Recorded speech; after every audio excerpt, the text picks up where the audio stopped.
getting hype when I aim up. Elevating that game up. Stepping up to the competition. Only first place, and that's how I'm living.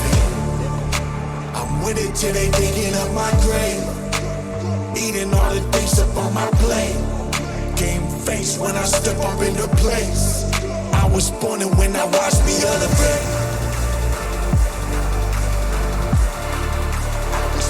When I watch me elevate. I was born and when I watch me elevate.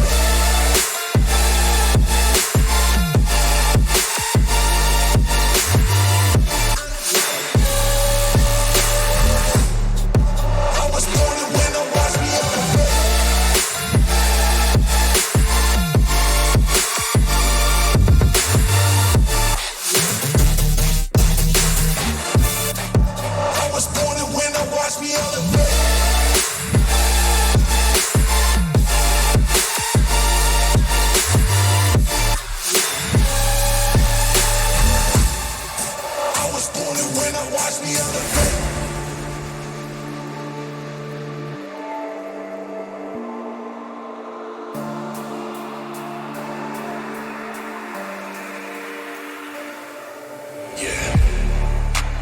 All in when I show up. Whole place about to blow up. Superior to that competition. I'm in first place, so that's how I'm living. I'm with it till they digging up my grave.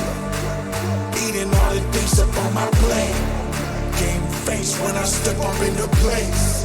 I was born and when I watched me elevate.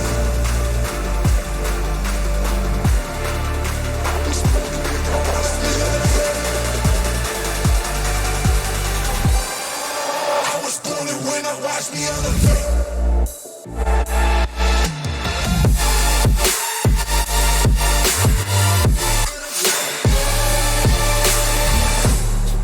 I was born and when I watch me elevate.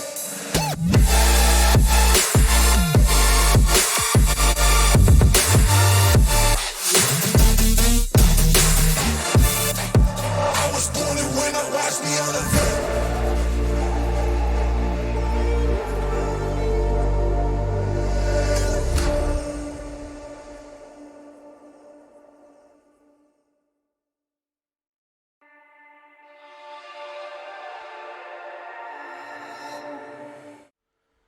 Welcome back. Welcome back. Welcome back. Ready, set, go. It's the Brand Show with your boy, Billy Nichols, a.k.a. The Brand. My name is Papa Smalls. Best dad on the internet. I left for milk and cigarettes. I came back for your ass. I love you, Dad. I love you too. Now give me your Red Bull. Guys, we're on point tonight. It's time to go. My apologies. I might sound like I got hit by a train today, but it's the Brand Show and I wasn't going to miss this for anything. So here's to you, here's to me, a Red Bull. It was free, whatever. Anyway, welcome back. Episode 3. I don't know how we made it this far and they haven't canceled us yet. Do you have any ideas? No idea. Honestly, I have no idea why Twitch hasn't kicked us off the air yet. We are probably the worst podcast on the face of the planet. Something goes wrong every show, and that's what makes us so good. Don't forget, guys, tonight our show is brought to you by our friends over at Extreme Sets, where you can use code THEBRAND and save 15% at extreme-sets.com on any purchase, as well as our friends over at Miracle Fruit Oil, the inventors of the revolutionary Vita Brace. Use code Billy, save 10%. 10%. Good God, take a shot. I can't even, say my own lines tonight, man. This is bad. Anyway, but use code Billy, save yourself 10%. If you're in the chat, you can see those at the top of the screen right now at miraclefruitoil.com. Smalls, it's been an interesting week. Yeah, that's one way to put it. But we're gonna get to that here in a minute. Before we go any further, I just want to recap last show for those of you who missed last show. If you haven't watched the YouTube replay yet, youtube.com/abunchofnerds. If you hit exclamation socials, you'll be able to see all our socials and actually go to the channel. Anyway, last show we had on Brent St. James from Super 7. We had Steve Archer from Hey Archer. We had Jose from Hobbies with Jose, my brother Dan. You and me. San Diego Comic-Con hangover, man. I am still banged. Hanging and banging from San Diego Comic-Con. I'm feeling it, man. I don't know about you. Yeah. I mean, It's it was it was a lot there's to a lot. unpack, and it's still, the announcements keep coming, the things keep coming, and man, I don't even know where to begin. I'm so excited for where everything is going with San Diego Comic-Con, but let's talk about a few things before we get there. Today is August 9th, It is. and some really interesting stuff happened on August 9th. Yeah. Want to tell What me we about got? it? Yes. I mean, German Rudolf Diesel obtained the patent for the internal combustion engine, later known as the diesel engine. Happened literally today in 1898, the birth of basically the car. Richard Nixon resigned after Watergate. We all know what happened there. The premiere of Betty Boop in Mark Fleischer. Mark Fleischer. Fleischer. I can't talk today. That's okay. In the cartoon Dizzy Hey, Dishes, Betty Boop premiered. before And you also go any, something. before you go any further here, have some Red Bull. Oh God, please, Daddy. And in 2008, on this day, a little music might toss in on this. In Frisco, Texas, Ozfest in 2008 came through, co-headlining with Metallica. It was probably the biggest Ozfest of all time, besides the inception of Ozfest in the late 90s, if I'm not mistaken. Yeah. I mean, I got to see, when Jason Newsted left Metallica, I got to go to Ozfest. I forget what the band he was with was. It was like something Brain. You're the music guy here, and I remember going to see that, and it was like one of the biggest things. I want to say Scatterbrain, but I know that's wrong. No, it's not. It's something, dude. It's on the tip of my tongue. If anybody in the chat, you're familiar with Jason Newsted and what bands he's been in, please let me know. But before we get to the news and our first appearance in public this weekend, like comic news first appearance, our guest this evening is going to be Spider-Man Noir co-creator and creator of Intertwined, Fabrice Sapolsky. That's going to be a really good conversation. We're going to bring him in around 8:30. We're going to be really exciting. I can't wait to have this conversation. I hope you guys are as excited as we are about that conversation. But as usual, there's weekly purchases, Smalls. There's things that we bought. There's things that took all our money. I'm excited about my entertainment, though, man. I've been waiting for one of these for a long time. Talk to me, baby. Why don't you start us out here? All right, let me grab these off the bed as I'm tethered by the world's shortest headphone cable. Okay. So Well, you're wearing Beats. What do you expect? I'm not wearing Beats. These are Turtle Beach Battle Buds. Whoa. Cheap plug. Yeah. Hashtag not a sponsor, but wouldn't say no. Anyway. I would. So number one, this has kicked off a goal of mine at this point now. Anyone that knows me outside of the square that you're watching us on knows that one of my favorite bands of all time is Lamb of God. And Century Media released Sacrament on vinyl for the first time in 15 years. This is the white pressing. This is limited to 500. Limited to 500. I do not know what number this is because I have not opened this yet. Okay. But that was a rare find. I was actually So wait a minute. Before you put that down, where can the Nerd Fam watch you unbox this? Are you going to unbox this live right now, or are you going to do this on our TikTok channel, Instagram? So it's going to be on TikTok for anyone that has a keen eye that can see the light box that's literally in the corner of my screen. I was in the middle of filming a TikTok for Vinyl Haul number 3. For anyone that doesn't follow us on TikTok, it's where back. the fuck have you been? You're super late. Get the fuck in there. Yeah. But we have a bunch of stuff going on there. I'm working on a couple of things script-wise for some long-form video content as well. Music-wise on the YouTube channel that I'm very excited about, revolving around the bands Killer Be Killed and Royal Blood. So yeah, there's that going. And then that's about all I got for that. All right. So there's another record. I know we were talking about it before we got on the air. Give me the lowdown as I sit here and chug Red Bull in hopes that this caffeine level is going to carry me till 4 o'clock not 4 o'clock in the morning. No, it's going to. You hope it only carries you to 11:30. So I have been waiting for this purchase to come in since October of last year. I remember I ordered this on October 2nd of last year. My favorite hip hop and rap group of all time potential future guests of the show, Recognize, Burns, Anonymous, the nuclear percussionist, otherwise known as Mayday, formerly of Strange Music, now on their own independent label, Mayday Music. Hell yeah. Shout out to Mayday. We love those guys. Going on tour next month with Wax. What? We are actually, the both of us are going to see their show here in New Hampshire. I'm also going to be going to the Cambridge show as well. I am looking forward to hopefully being able to get out of the house and go to that show. I'll get you there one way or another, baby. Don't worry. you'll smack me over the head with the NBA Jam machine in the office and be like, "Hey, we're going." The fact that you think that I have that much upper body strength is a compliment that will ride me out to the rest of the month. But so they did an anniversary pressing. This is the first time this has ever been on vinyl. I hope at some point Mayday still is going to do vinyl for their Strange Music records, because I would buy all of them in a heartbeat. But we have the 10th anniversary of Stuck on an Island. Yo, that's like the most 2000s cover I've ever seen, and I love it. So this record came out before they were signed to anyone. This is fully independent, like out of their garage.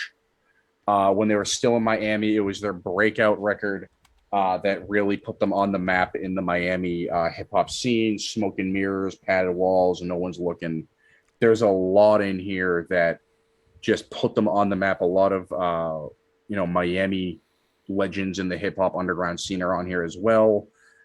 Making Money Jam Boys, Casely, Shoney. There's a lot on here. I'm very excited about this, and I'm going to be bringing this to their show, and I'm having them sign it. Well, that's...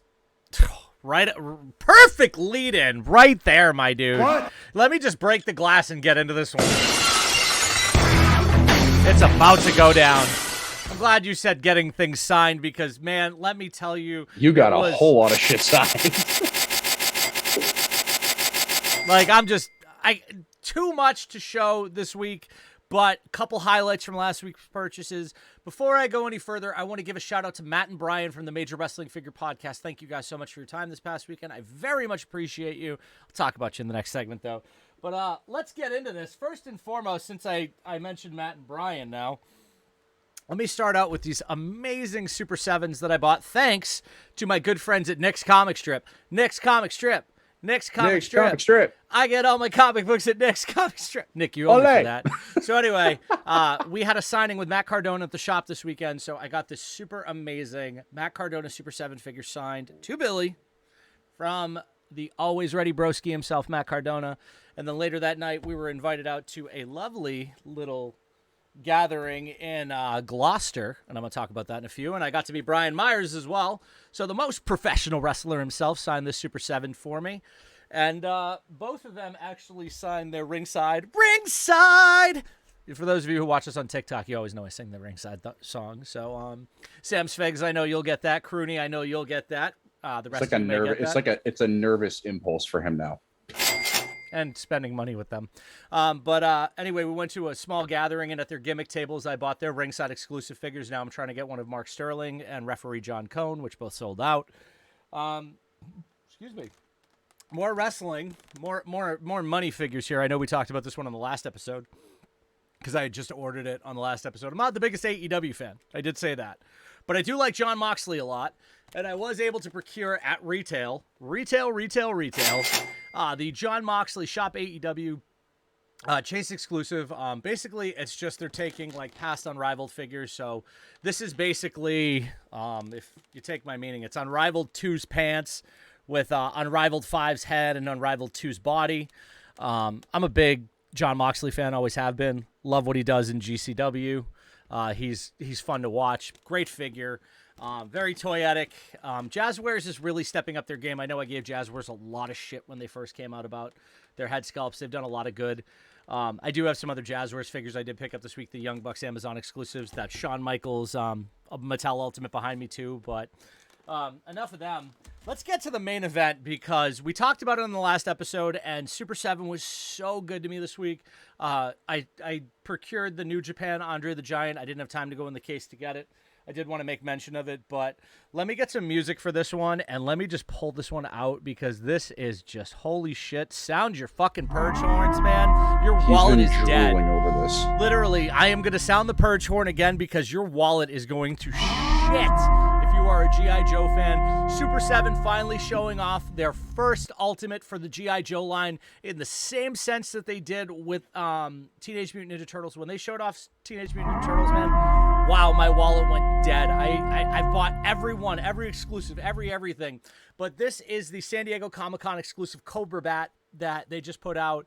And my God, as Brent talked about it like last show, and I was just sitting here and I'm like, I can feel my money going, and I'm just like, hello, darkness, my old friend. I came to talk with you again. I've and come now to I'm buy you broke again. and have no more money.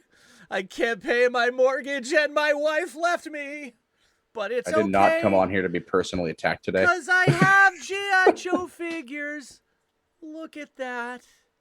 It's gorgeous. This is the G.I. Joe Cobra Bat, or the Cobra's Bat, B-A-T, from the comic book, Larry Hama and Jim Shooter's original comic book. Absolutely amazing. Look really close so you can see metallic parts. It's got the blast background like on the original G.I. Joe figures. Then on the back, it's got kind of the bio. It's fully metallic packaging. It is so toyetic. Absolutely mind-numbingly amazing how great that figure is. I need to go back and get a few more. Brent, if you're watching, charge my credit card immediately. He probably has your card number memorized at this point. Probably does. Now, before we go any further, we got a little bit of news. I want to give a shout out to our new mod. We have brought on another member to the team. I want to say hello to our new mod, the 0 Hour Hero, Mr. J. Bickford himself. Great guy, longtime friend. Surprise, motherfucker. And he's back. And it's good to have Jay as a part of the Bunch of Nerds team. He's going to be working with us here on the Brand Show side of things. We're really excited about that. Now, with that being said, let's talk about the news. We got a little bit of news. First and foremost, let's just go through this past weekend. This past weekend was a charcuterie board of shit show fuckery. And in the best way possible, Chris and I were everywhere this past weekend. Well, not everywhere. We didn't leave Massachusetts, but... Fan Expo Boston is this weekend. For those of you here in New England, we're going to be at Fan Expo Boston on Friday, visiting with some friends. Going to see our good buddy Esoteric.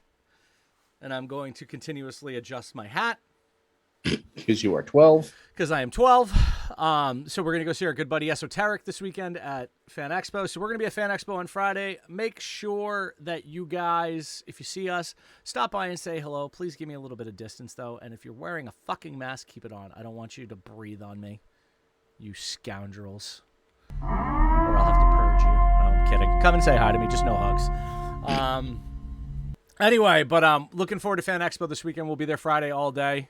Probably going to do something after. Since we can't go to the Whiskey Priest, we'll probably go out to dinner at Mija. I'm really excited about Mija. I do love tacos. I don't know what that is, but Mija is a nice little... You had me at tacos. It's a good little Mexican joint in Faneuil Hall. You'll like it. I'm down. But I was this weekend at Fishtown Beatdown with the Knicks comic strip guys. As I alluded to earlier, we had a signing with Matt Cardona on Saturday. Went up, hung out for the Cardona signing, and decided to stay for an independent wrestling show. And I was able to see Frankie Kazarian and Brian Myers fight for the Digital Media World Championship of Impact Wrestling with Cardona at the at ringside. It was fun. Nice.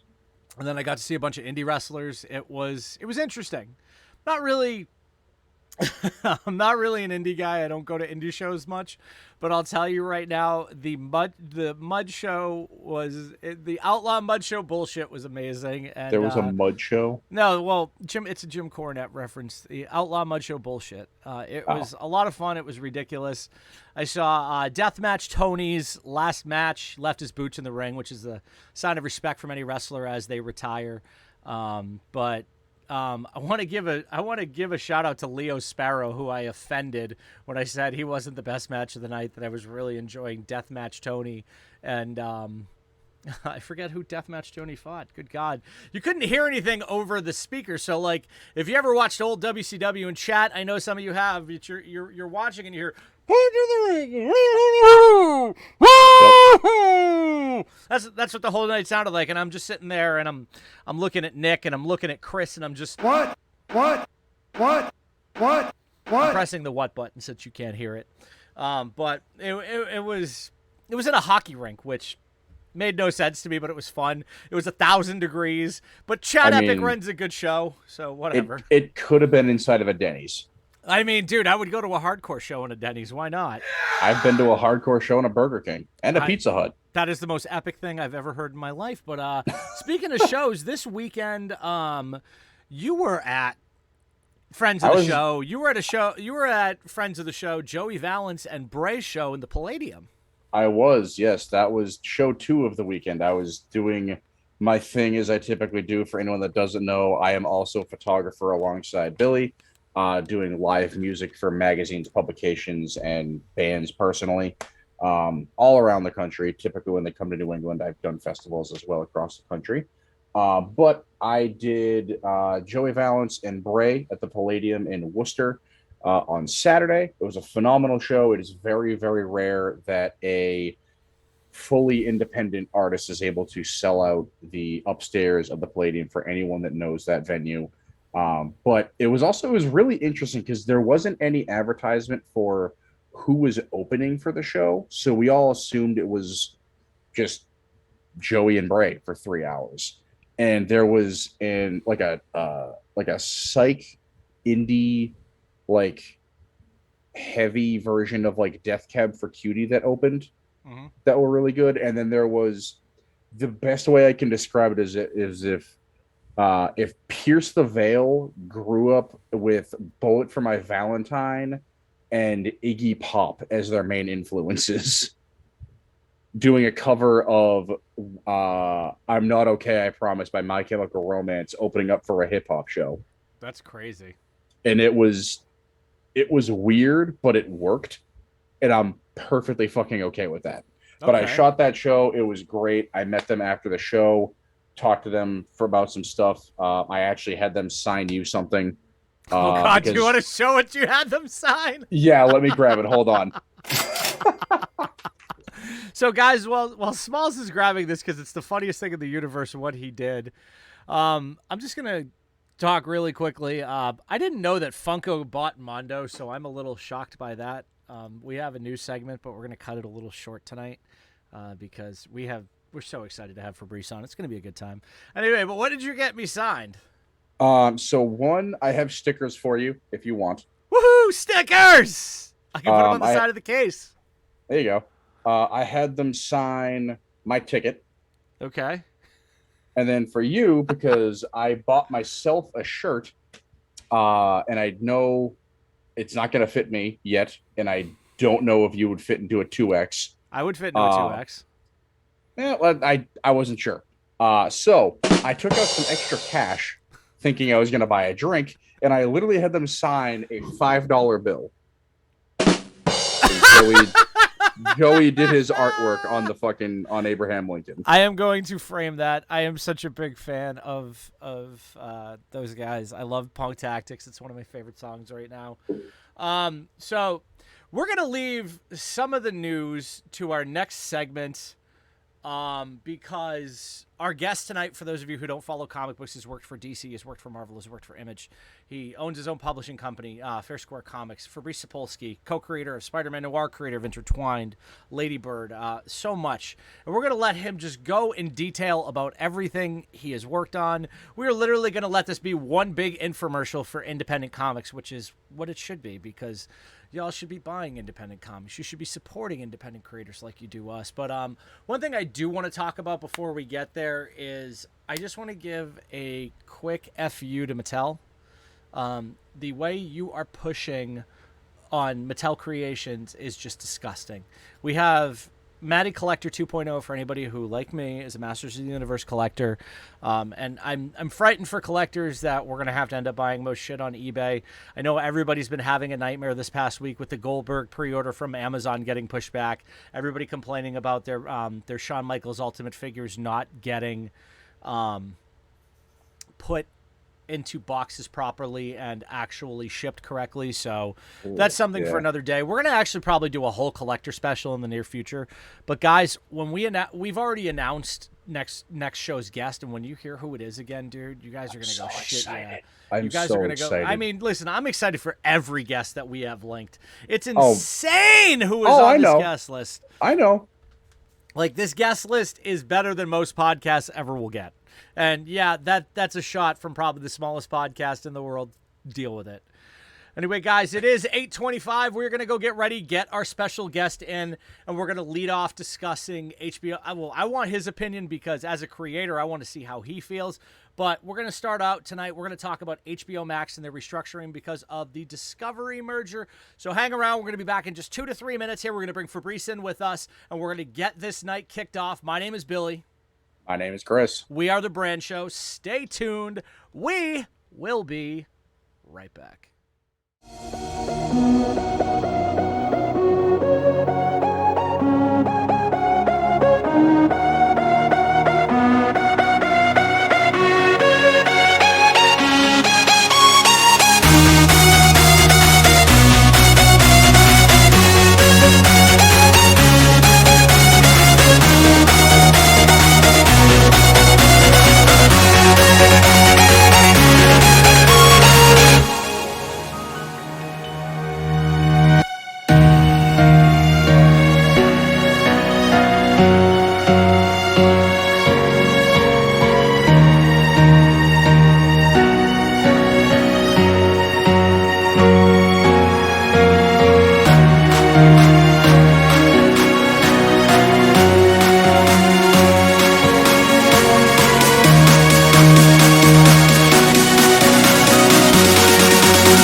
Welcome back, ladies and gentlemen. The Brand Show is here. First of all, I just want to say thank you to Nerd Affiliated. Thank you for the biddies while we were out. Thank you to our mods. Thank you guys all for being here in chat. We're back, and if you're just getting here, my name is Billy Nichols. This is Chris Small, and tonight our special guest is a 25-plus year creator, a veteran of the independence of Marvel, of Image. Ladies and gentlemen, CEO of FairSquare Comics and co-creator of Spider-Man Noir, Mr. Fabrice Sapolsky. Thank you. How are you, sir? I'm good. I mean, it's So- still afternoon in California. So Well, yeah, you're lucky. It's raining, disgusting, and 110 degrees on the East Coast, man. You are lucky to be where you are. We are both. Well, my air conditioning works. Unfortunately, his I don't doesn't. have air Oh conditioning. yeah, it is raining. I didn't even realize it was raining out here. You don't have air conditioning No. in that beautiful apartment of yours? Well, it's a small apartment. It's an old building. I don't have parking. I don't have air conditioning, and yeah, it's cheap, but that's the only thing it has. Oh, I mean, I could live without air conditioning. I just No, I you don't. can't. You wouldn't live in LA without air conditioning, and it's been the third summer that we've been here. I wouldn't live in LA. Period.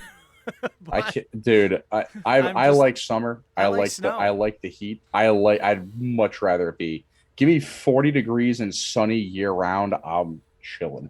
Yeah, we'll live with that. So, guys, let's get right into this with Fabrice. Yes. Man, you have done so much in your career. I mean, I've had the pleasure of watching you grow and elevate as an independent creator over the last 5-6 years.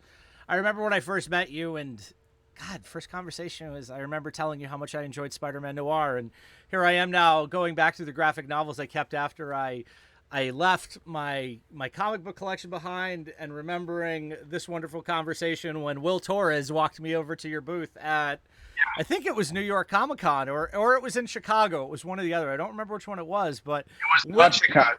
It might have been New York. It might have and been if New it was York.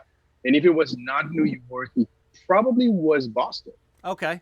But I remember Will taking my wallet out of my pocket and putting down my credit card and being like, you have to read this That's what book. Will does. That's what. Yeah, Will's good at spending people's money. I will give you that. But Yes. let's get right into you. You know, Shout out to Will Torres. Will Torres, ladies and gentlemen, but people know you because of Spider-Man Noir. I mean, that's and as we've talked about, that is a very, very small part of your portfolio. You've done so much. We'll talk about Spider-Man Noir and such in a minute, but please introduce yourself to our audience. Let them hear about you from you. So it's pretty easy. So my name is Fabrice Sapolsky. I'm originally from France. This is where I was born and raised, and spent the majority of my adult life there until I moved to America 7 years ago. First in New York for 2 years, and now I've been in LA for almost 5 years. And my love for comics comes from the first time I went through newsstands and saw those beautiful shiny books and started buying them. Then the second one, third one, and then it never stopped. And it's like I always say this. I always say, like, when you're so in love with comic books, the way I am and the way many people around the world are, it's like we've been bitten by a radioactive comic, and this is our superpower. We just can't leave. We're here to stay. And the minute I decided that comics were going to be a part of my life professionally, that was in 1998. So that's a long time ago, 1998. Yeah. And this is when I decided that, shit, if I want to do something, I want to do comics. And that's what I want to do until the rest of my life. And that is a beautiful thing too, because storytelling, especially in this day and age where we're all going through different things, where we're discovering ourselves every day, it's great to see that someone understands that story is so important in our own identification of ourselves, but also in our growth. I like you. I fell in love with comics at a very young age. My first issue I got was and this is the corniest story for anybody here in New England. You'll understand the story and laugh. I got my first issue of Amazing Spider-Man. It was at issue 357. I'll never forget it. White cover. Or no, it was a black cover. Had Night Thrasher, Punisher, Moon Knight, and Spider-Man on the cover. And on the inside, on the first page, on that big, beautiful Tom Lyle splash page, to Billy, your pal, Spider-Man. Some guy signed the inside of it. Now, for anybody who talk about, I hope we're going to talk about Tom Lyle. Oh, absolutely. Well, it comes out in 2 weeks. He's a mutual friend, so absolutely. Tom will be discussed and loved forever and ever. One of my favorite artists growing up, but I remember getting that Amazing Spider-Man 357, and I got hooked. I mean, I'm a little different now. I collect graphic novels compared to single issues. I think the comic book industry has. That's the way it is. Yeah, in my estimation, the comic book industry has changed a lot. We're going to get into that though, but let's get back to you. First comic book you picked up. The first comic book that I picked up was Conan the Barbarian. Ooh. So you have to understand that the way I discovered and was introduced to comics was very different from the North American experience, because in France they were translated. They still are translated like on a monthly basis, but they appeared in a very different shape and form and even size, because there was no leaflets, there was no periodicals. I mean, there were periodicals, but they were more of a magazine size. There were like 3 to 4 issues per volume, and it was every month. And you had some specials that were oversized, and one of them was Conan the Barbarian, and it stood out like in the newsstands when I bought it, and I remember it was a pretty violent issue, and I was not even 10, so and on the cover it was a Buscema cover, and it was painted, and there was Conan with an axe slashing the throat of a vampire. And it blew my mind. I was like, cool, that's fine. And then I started absorbing all the comics that I could buy from the newsstand. Like every time, like on my way back from school, on my way to school, I was going through the newsstand, and so there was like these collections of comics, black and white, small, big, mid-sized, regular size, everything. And so I started getting my collection of French and translated into French American comics, and we had this kind of emblematic magazine called Strange, and Strange had 4 different series in it, 4 different series, which were Daredevil, Spider-Man, Rum Space Knight. There were actually like two issues of Spider-Man for a long time. So it was like twice Spider-Man and Rum Space Knight and Daredevil. Sometimes they were Iron Man, and then they moved it to another title. I mean, like, I'm not going to get into detail with that. But Rum Space Knight had a huge impact on me because it was such an emotional series. And this is what I understood. Series too, and it still holds up to this day. Absolutely. And it's something that I understood, and I would shape my career as a creator after this. It's like comics are designed to make you feel something. Yeah. Designed to spark emotion, and it's funny because I was answering to questions for an interview about Classified the Black Box, which is the book my next book that comes out in 2 weeks. Oh, and we're talking about that tonight. I can't wait. Talk about that. And the question was like, do you think that story matters? And it's like, story matters, but emotions matter. And I feel that as comic book professionals, if someone reads one of our comics and doesn't experience or feel anything after that, we didn't do a good job. People have to feel something. Either they're like mad, they're crying, they're in love. To elicit all had some our emotion. first crush, our first fight over comics. Like, comics were the nexus, still are the nexus of everything that you experience as your life as a reader. Absolutely. And guys, for those of you who don't know what Conan is, here's the cover of Conan the Barbarian issue 1. I just wanted to pull it up. Also written by the amazing, the incomparable Roy Thomas. Yeah. Just had to put that in there. Just had to put that 2 cents in there. But I have to, from my own experiences writing what I had been working on and sadly decided to cancel due to health and everything. When you step foot into that role as a writer, and I see this, and I've read your stuff, and the emotion there's a lot of emotion in it. It's very charged. It's very on topic with what's going on in the world, and that's something that sets you aside from a lot of writers out there. Is that you have your hand on the pulse of everything going on, both personally and professionally, and it just makes your writing that much more profound. But remember the first comic you read, guys. I remember the first time I read Spider-Man Reign. And I found out Mary Jane had cancer. And I remember that panel where Peter held her in her arms, just sobbing, and pulls up his mask and he's on his knees and he screams out no.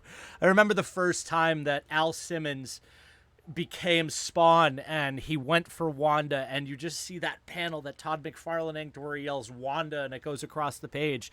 If you didn't feel anything from that, you're insane.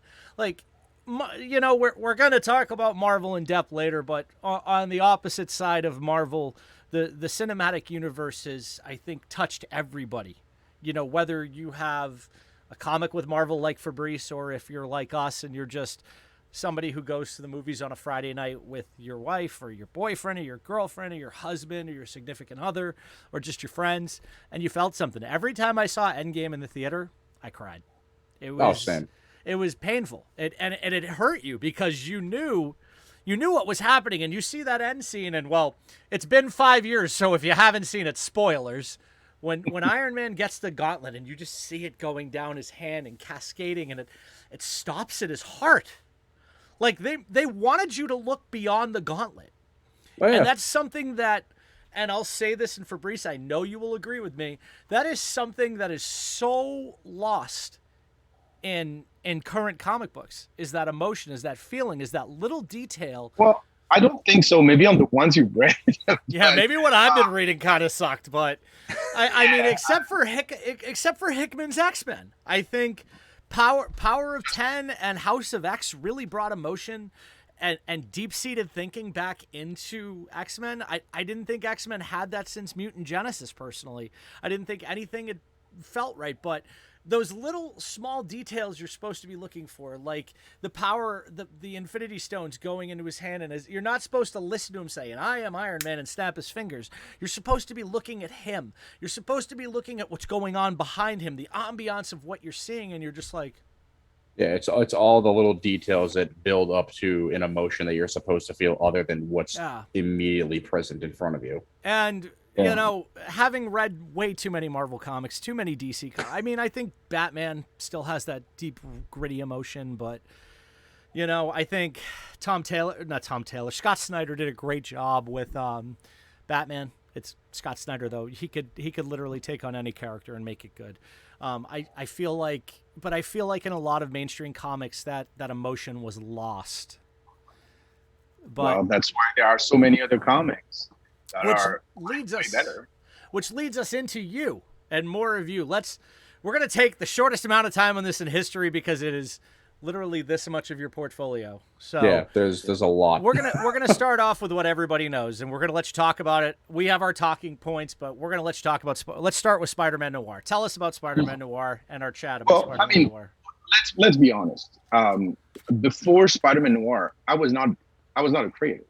I was a comic book journalist, and I didn't even think I had that in me, honestly. And let's say that creating Spider-Man Noir was my awakening. It was the moment where I realized that, oh shit, I can be a comic book creator. Yeah, I can be that, and I owe about everything to Dave Hine for empowering me. The way the way it worked was, I came up with the original concept and the original idea. I took it to Dave, and after rejecting it, he finally went with my plan, and then we built this together. And I was a sponge. I learned how to be a writer. I learned how to do this, how to dance this way with Dave. Dave Hine has been my mentor, my friend, and my teacher. And there's a lot of things that a lot of the ways that he's articulating his stories and the ways he's writing that I keep using. And Dave has been in a lot too, if I'm not mistaken. Like, I think he did the Bulletproof Coffin, The Silent War, Spider-Man and the Zoids. Yeah, he started working in comics in the 80s. Yeah. So imagine the length of his career. Golden age of comics. Well, our golden age compared to, other people, like Bronze Exactly. Age. Bronze Age was one of the greatest eras of comics in history. And so Dave had nothing to prove, and he did it. I mean, he did it because he saw something, and out of friendship, and because, like, I don't think he had written any spider thing before, so it was an interesting challenge also. And he wanted to do something pulp, and I wanted to do something noir, and this is like kind of like this child of two brains, my noir brain and Dave's pulp brain. That's why Spider-Man Noir is so unique.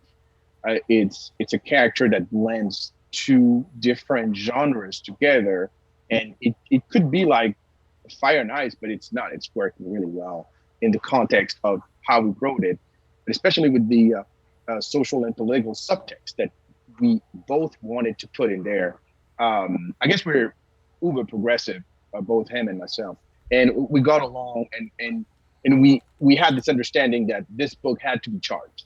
It had to be emotionally, politically, socially charged, and that's what it was.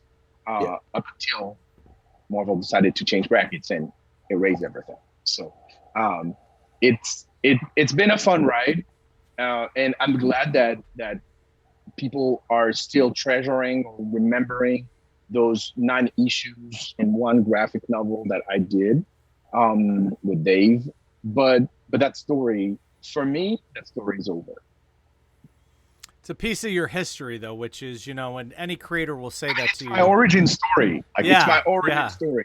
But at one point, you're like, look, it's like going to a musician, and you guys know a lot of musicians. It's like, oh, play your first hit, play your first hit, play your first hit. Yeah. And then what about the rest? What about what I did 5 years ago? What about what I did yesterday? Yeah. I want to play that. No, just play your first hit and then leave. Yeah. So it's definitely difficult for me to accept that for a lot of people, I'm the Spider-Man Noir guy, because I'm not that. I'm not one trick Yeah, pony. you're so much more than just So that. much. And the volume of pages that I wrote, drew, designed, lettered, and edited since then is probably 100 times more than these just 9 issues of Spider-Man Noir. Absolutely, So- and there's so much cool stuff. Plain and simple. Yes. Like, when I remember picking up Intertwined for the first time and just looking at that cover and being like, "Whoa, this is rad," and reading into it, and I can't wait to finish it. I in my old age, I've become one of those guys who reads on my iPad more. So I did sign up for Comixology this week, so I could read in bed. And None of my titles are on Comixology. well, I do have these, as I did show earlier, I do have these beautiful graphic novels, and graphic novels are still great to travel with, great to have, great to hold. I have all of my graphic novels now. Well, yeah, of course, and it's good. You creator-owned titles or chat, guys. We're going to talk a lot about creators tonight. Creator-owned, like that was literally all you're going to hear about Spider-Man Noir. Like I said, and I said it in my opening. This young man here with us tonight has done so much. He has done so much over 25 years, some really cool stuff. So moving on from Spider-Man Noir, I believe, if I'm not mistaken, your first book after Spider-Man Noir was Intertwined. No. Am I backwards here? I got my timeline out of order? I mean, technically, the first book that I did after Spider-Man Noir was classified The Black Box, which is finally being released in the United States in 2 weeks. It's the book with Tom Hardy. Right. It was held off. There was something that was held off, if I remember. It was published in France because I was contracted with a French publisher. Tom and I were contracted with a French publisher, and it took us many years to get our rights back and finally have the agency to release it. And then Tom passed away in 2019, unfortunately, but him and I already set up the plan, so it was already in motion before he passed away. And the thing that I've been obsessed with since that moment since that November 2019 when Tom left this mortal plane was, how can I honor my friend and how can I do this book justice? So Wow. I just spent the last 3 weeks, like right now, before sending it to the printer, the last 3 weeks completely remastering the book, relettering, changing the dialogue, remastering the colors sometimes when it's needed, adding some bonus material. And the edition that will come out in the United States on August 31st through Diamond is the best possible edition that you can get with this book. The other thing that is very important is one, Tom's widow, Sue, is part of the book. I included her. She has a little essay. And another comic book creator, Philip Sevi, who was a student of Tom, and he's a creator of his own. He's working a lot with Dark Horse. He's actually doing a series with David Duchovny right now for Dark Horse. Oh, nice. Ooh. He contributed an Got my essay attention. also about Tom, and he did a variant cover. Cover C is Philip Sevi. Cover B is me. I drew a cover. And cover A is, of course, Tom. And So- I really want people to take a look at this book that I don't have in my hand because it's at the printer right now. But people can see the covers on the FairSquare Comics website or on my social media. This is a book that is dear to my heart. It is not perfect. It is not the Fabrice Sapolsky that I am now, in terms of maturity, in terms of writing, in terms of everything. But it's still a good concept, a good story, and it's a book that I hope people will give a chance to. Absolutely. Now, absolutely. before we go any further with that, first of all, you and I have had the honor and the pleasure of knowing Tom Lyle for years. Great story on my end, guys, for Tom Lyle is every time we tried to get together for a cup of coffee at a convention, we always missed each other. Tom Lyle was well known for his work with DC Comics on Starman and Robin. Up until I actually still have this as a comic collector. I have a page from Robin 3 that he inked and penciled. It's hidden away in my stash and will go to my future children if I ever have any. But for those who don't know Tom Lyle is also one of the big reasons that Scarlet Spider exists. Tom Lyle is a profound creator, and I mean this from the bottom of my heart. Tom does not get the credit that Tom deserves. Tom is one of those guys that's right behind a Roy Thomas, a Joe St. Pierre, a John Romita Jr., a John Romita Sr.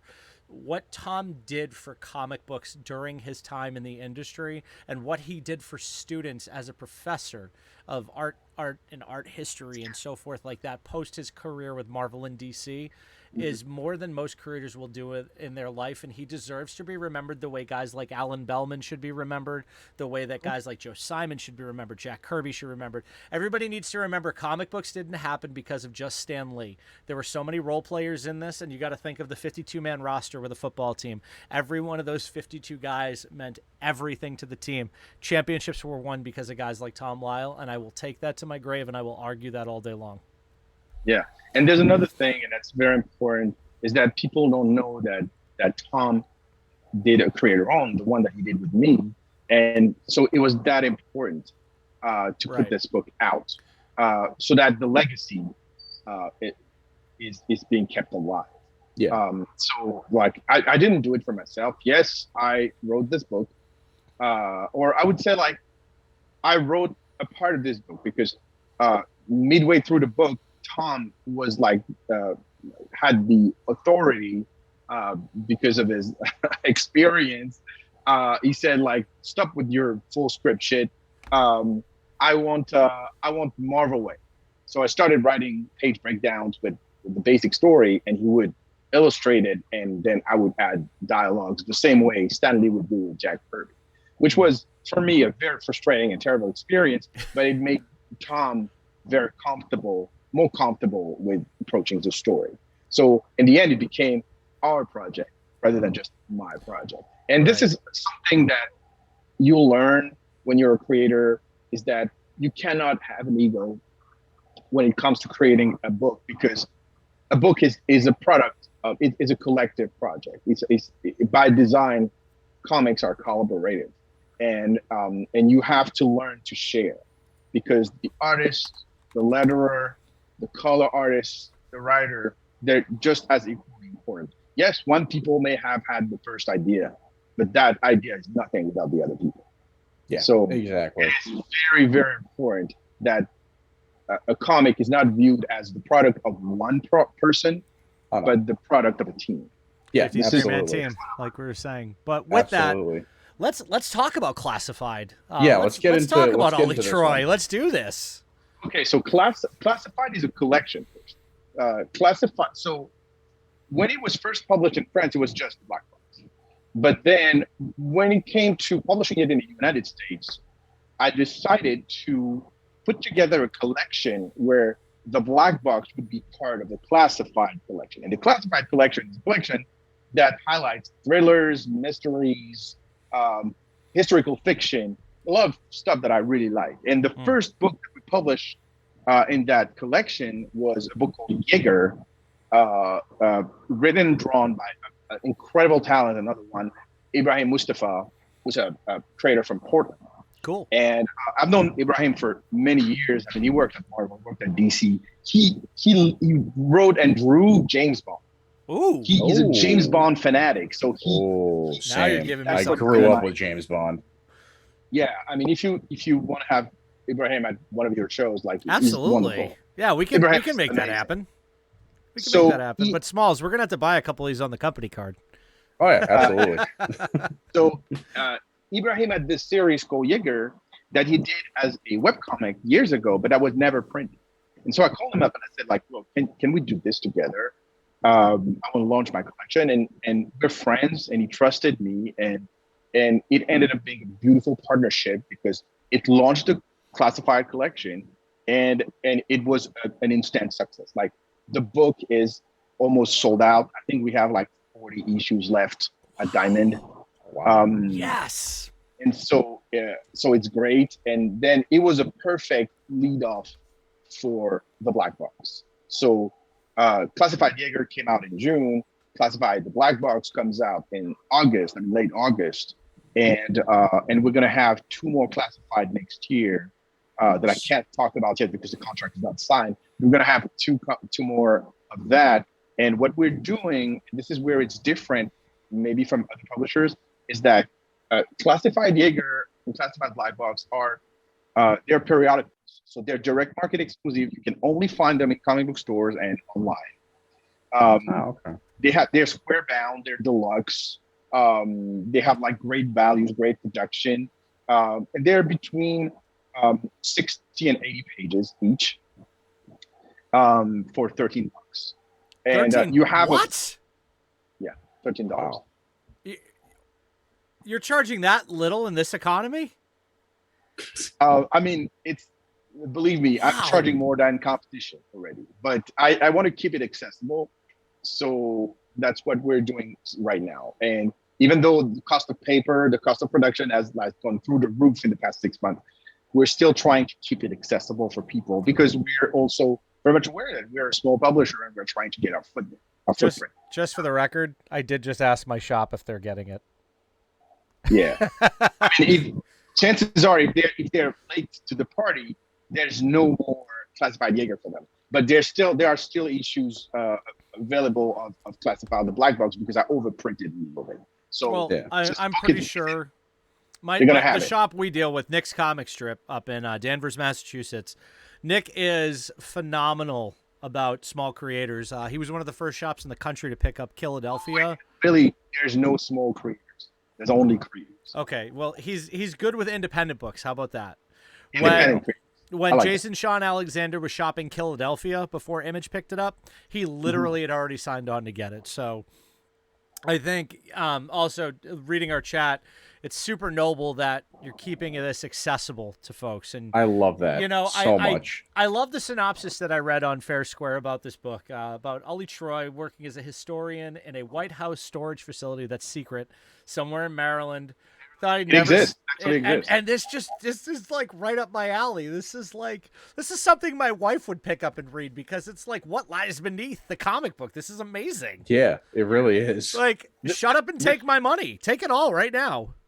The thing with the Black Box was, how can we do National Treasure better than National Treasure? Easy. And Not call it and make National Treasure. Hey, I love it's called that the Black movie. Box. I love But- that movie.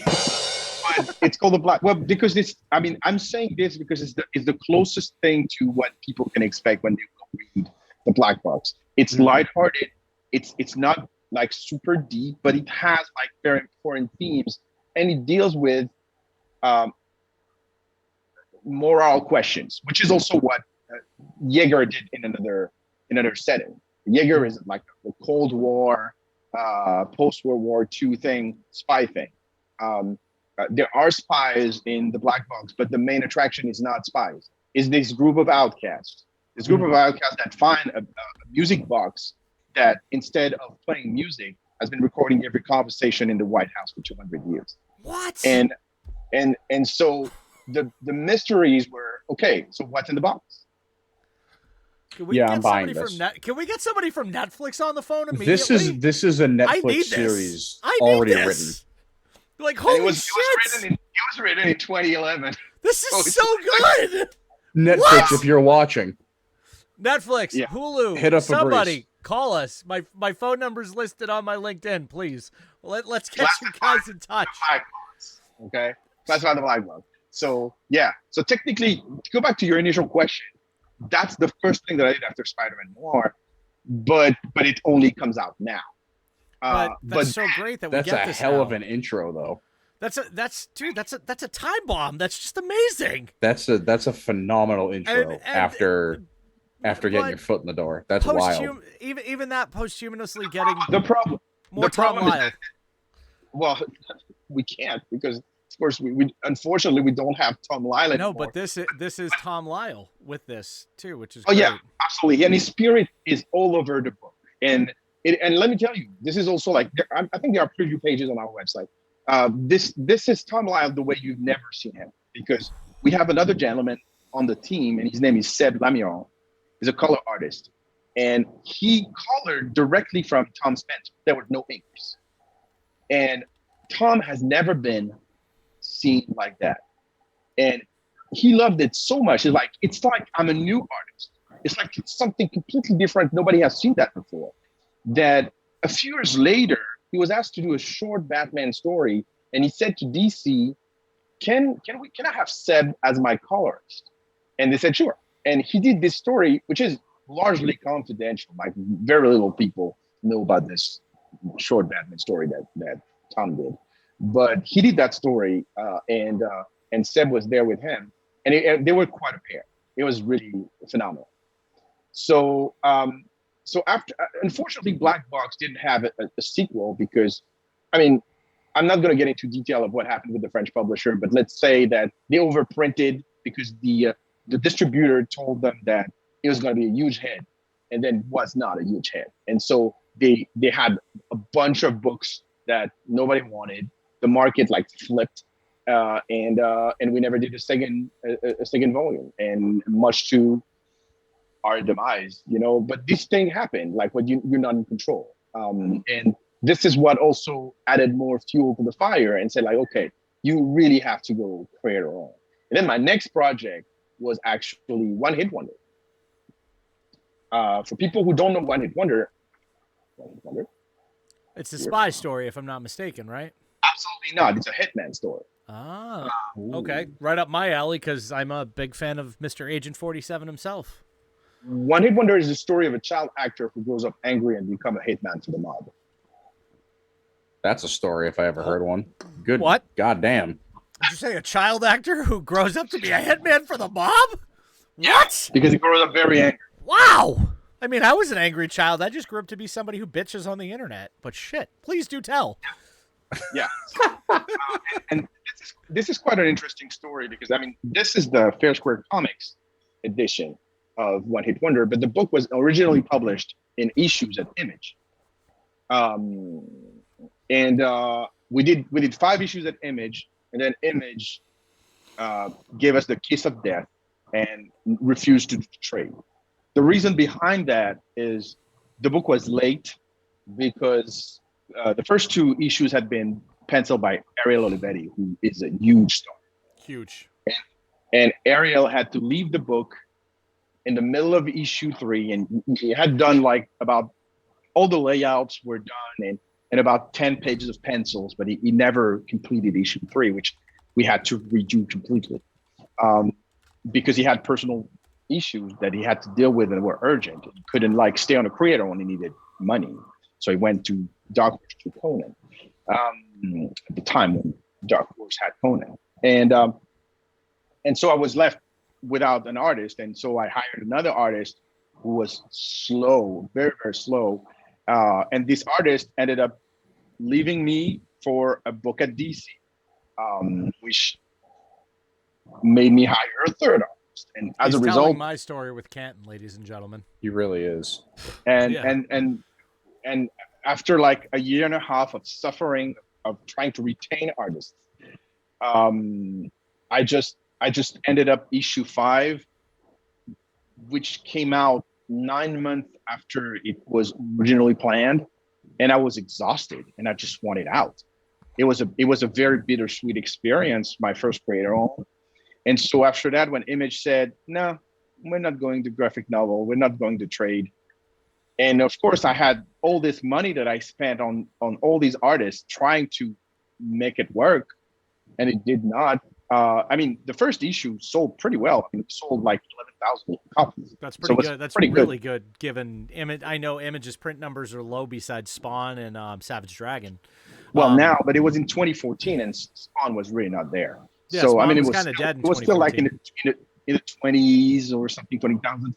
But like having 11,000 copies right out of the gate with the first issue, it was like it was a blessing. That's impressive. Unfortunately, Very That's impressive. nuts. Thank you. And the attrition was kind of okay. I think the second one was like 8,000, so it was still good. Still Third high. one was like 7, and then it started plunging because the book was late.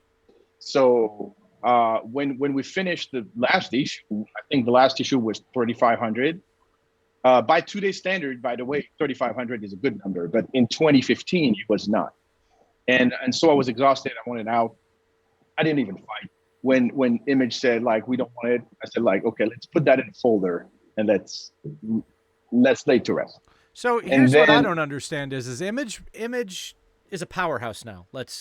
We can all agree on that. Image, what an amazing meteoric rise, first of all. Todd McFarlane, creator of Venom, creator of so many great things, one of the most famous Batman artists of the Bronze Age, decides he's going to leave, creates Spawn, a book that sat on shelves and was $5 for years, had a crappy movie attached to it, had and a great actor. I mean, it was $250 for years.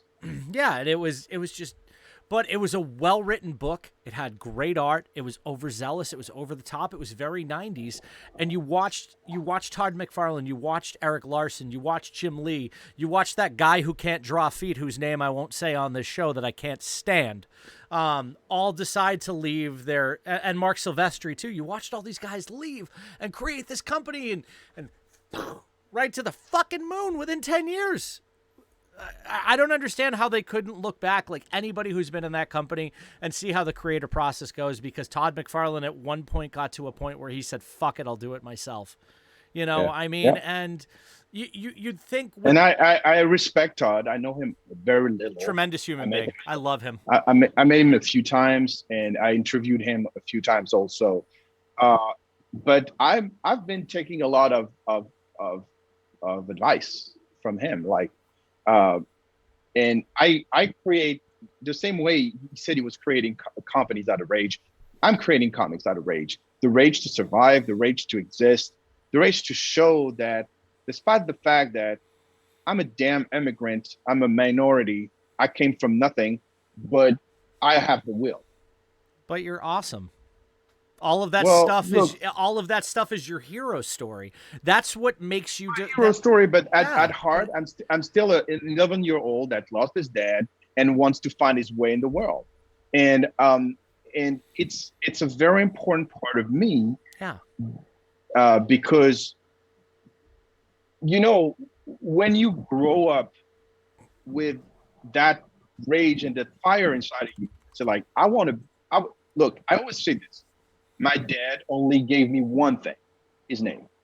And I had to make up for 2 lives. Same. His life, that it was interpreted at 34, and mine. And that same rage, my brother has the same rage, my sister has the same rage. It's the same, my kids have the same rage because we understand the value of this thing. Yeah. Yeah. I mean, I understand that better than most people. I come from a last name that is known for one of the most famous Worcester diners on the entire East Coast, in the Rosebud Diner. But I also come from a family that is tied to Whitey Bulger, that's tied to a bunch of scummy things. And I remember when I met my wife, I told her all this, and she was like, well, what are you going to do about it? And I was like, well, I've done a lot already. And like you, I have that. He'll tell you, I'm always pissed off about something. I'm always working on something. Like when I had to, and I think by now it's well known that I have shelved Canton and Saturday Night Comics because it's just the constant turnover of artists and the constant frustration. Like, how do you go through that constant frustration and still have that amazing, positive, wonderful attitude that you have? And I've known you for a long time, and knowing you the way I know you, and outside of comics on top of that, and man, you're just one of those guys that's always got a skip in your step, and I respect that. You have to. You can recover from pretty much everything. Oh, absolutely. I told cancer to go fuck itself, didn't I? Exactly, and you won. So, hey, you. But when I was in France, I was an entrepreneur for 16 years. I had 3 companies, all went belly up. For different reasons. It was not necessarily my fault. You know, the first one, I mean, we were killed by competition. The second one, it was like really a problem of not adapting fast enough to the new realities of the market. And the third one, it was like my mind was somewhere else and I was ready to go. But I'm still here. I switched countries. I changed my life. I've had adventures. I've been married 3 times. It's just like you have to keep going. Whatever life throws at you, you keep going. Yeah, absolutely. You have a problem, you just go to bed. Next morning, you think about the plan and you jump back on your feet and you fight. Look, I mean, let's take a comic book analogy. Spider-Man never gives up. Spider-Man is always going to get back on his feet and fight. Absolutely. And I grew up feeling very Peter Parker. And that's part of who we are, you know? That kind of resilience, that kind of like you're not gonna get the last laugh because I decided. Yeah. Right. It's how I live by. So I mean, it's the same thing. Like, I came to America with $500 and 4 pieces of luggage. And I was like, I'm going to do it. What I don't know what, but I'm going to do it. And then 6 months later, I was writing Intertwine, and that book changed my life. And awesome. It's just like, because you were talking about when Intertwine came. Intertwine is actually the first book that I wrote when I came to the United States. And it's the story of an we're gonna talk about immigrant here. We're gonna talk about a beautiful immigrant story here in a minute, and how cool the story is. And so that is very important because, and that's also why the main character of Intertwine, the Spirit of the Earth, is the emblem for FairSquare Comics. Because it's funny. I had this conversation with my son. My son is one of the shareholders of the company. Cool. But I was explaining why the Spirit of the Earth is on all the business cards and on everything that we're doing, because Intertwine was the entry. It was the gateway. Yeah. It was the first book that I wrote when I came to the United States, but it's the values of the company. Yeah, it's a part of who you are. Hero story from the perspective of an immigrant in New York. The first town where I started living was New York. The story is very much tied to you from what I gather. So let's talk about Intertwined. Sure. So Intertwined, I mean, again, hero story from the perspective of an immigrant based on Chinese cosmology, co-created with Fred Pham Chuang, who's not only a great artist, but is also a martial artist. And it was very important to him, as well as for me, that the Kung Fu was accurate. So the Kung Fu is accurate. And you have people like browsing through it, like, oh, I know this. This is real kung fu. Look at that art, guys. And so, Beautiful. And so Fred and I, we built this, and we were suffering. We were going through a rough patch at that time. It's a book that really came out of our guts. But when we finished it, we did a Kickstarter. It was my first Kickstarter ever. I never had a Kickstarter before. I did a Kickstarter for Intertwine.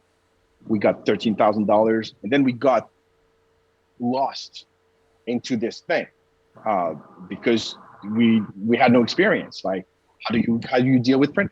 How do you deal with in another country? How do you deal with printing? How do you deal with shipping? How do you deal with everything? And then we changed our mind halfway. It's like, okay, initially we were going to give backers half of the book, 3 issues out of 6. And then we ended up giving everybody the whole book because we were late. And then we were signed by Dynamite Comics, and Dynamite, Rich Young, who was working with for Dynamite at the time, and he's now the publisher of Ablaze Comics. Hey, Rich Young, I love you. He was the first one to believe in Intertwine, but he was the only one at Dynamite. So as a result, nobody knew how to sell this book. Nobody knew how to handle it. We had a couple of allies. I mean, Anthony Marquez, who is now the honcho at the Kubert School. He was our editor back in the day, and I love Anthony. That's a big honor to be the head guy at the. He worked very hard for that. Yeah, he worked very hard for that, and he took over the school, and the school is better than ever under his tutelage. But it was very hard. Like, they didn't understand us.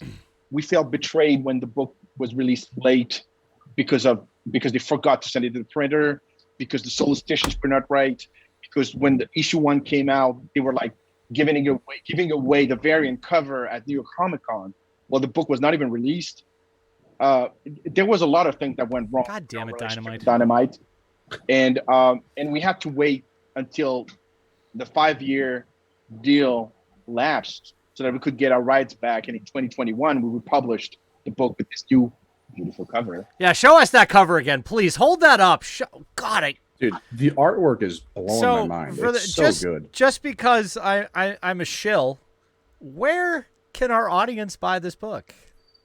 So they can buy the book everywhere books are sold, Good. Whether it's your comic book store, Amazon, Barnes & Noble, Target, everywhere, Walmart. You can find it. You can find it everywhere. You can, of course, find it on the FairSquare Comics website or catch us at any convention. Intertwine is I recommend still the last 2. Intertwine is still the second best-selling comic graphic novel at the company after Noir's the Black. So it's a huge deal. People understand immediately what Intertwine is all about. Let me tell you this, like a little bit number. I think between the Dynamite edition that I'm not really proud of, the Kickstarter edition and this edition, we're close to 5,000 copies sold. Which one is this? This is the Kickstarter one, right? That is the Kickstarter edition. Okay. Yes. Okay. Yeah, that's So what I thought. Kickstarter edition, the Kickstarter edition and this one are very close. The difference is that there's more pinups. There's a mini story added to that. That was added to that. It was a 1-page story that we did. That was beautiful that we did during the pandemic. And there's a bunch of stuff, little stuff that we changed, like upgraded some art, upgraded some lettering. This is the definitive edition. But what's more important in that book, and that's why you're going to see where I'm going here. What's more important in that book is that on top of being the emblem of FairSquare Comics, my company, it also is a cast of characters that you've never seen before. Like, of course, all the main characters are immigrants, because that was part of the deal. And in my brain, all the characters had to be like me. So besides and my voice is like spread all across the characters. So you have a bunch of Haitian characters are very important. You have a bunch of Asian characters coming from Hong Kong or continental China. And you have a character that is very, very important, very dear to my heart, which is the first ever Asian Jewish character.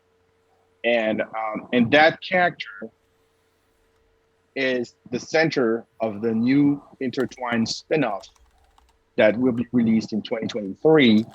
I have 24 pages that are already penciled and inked.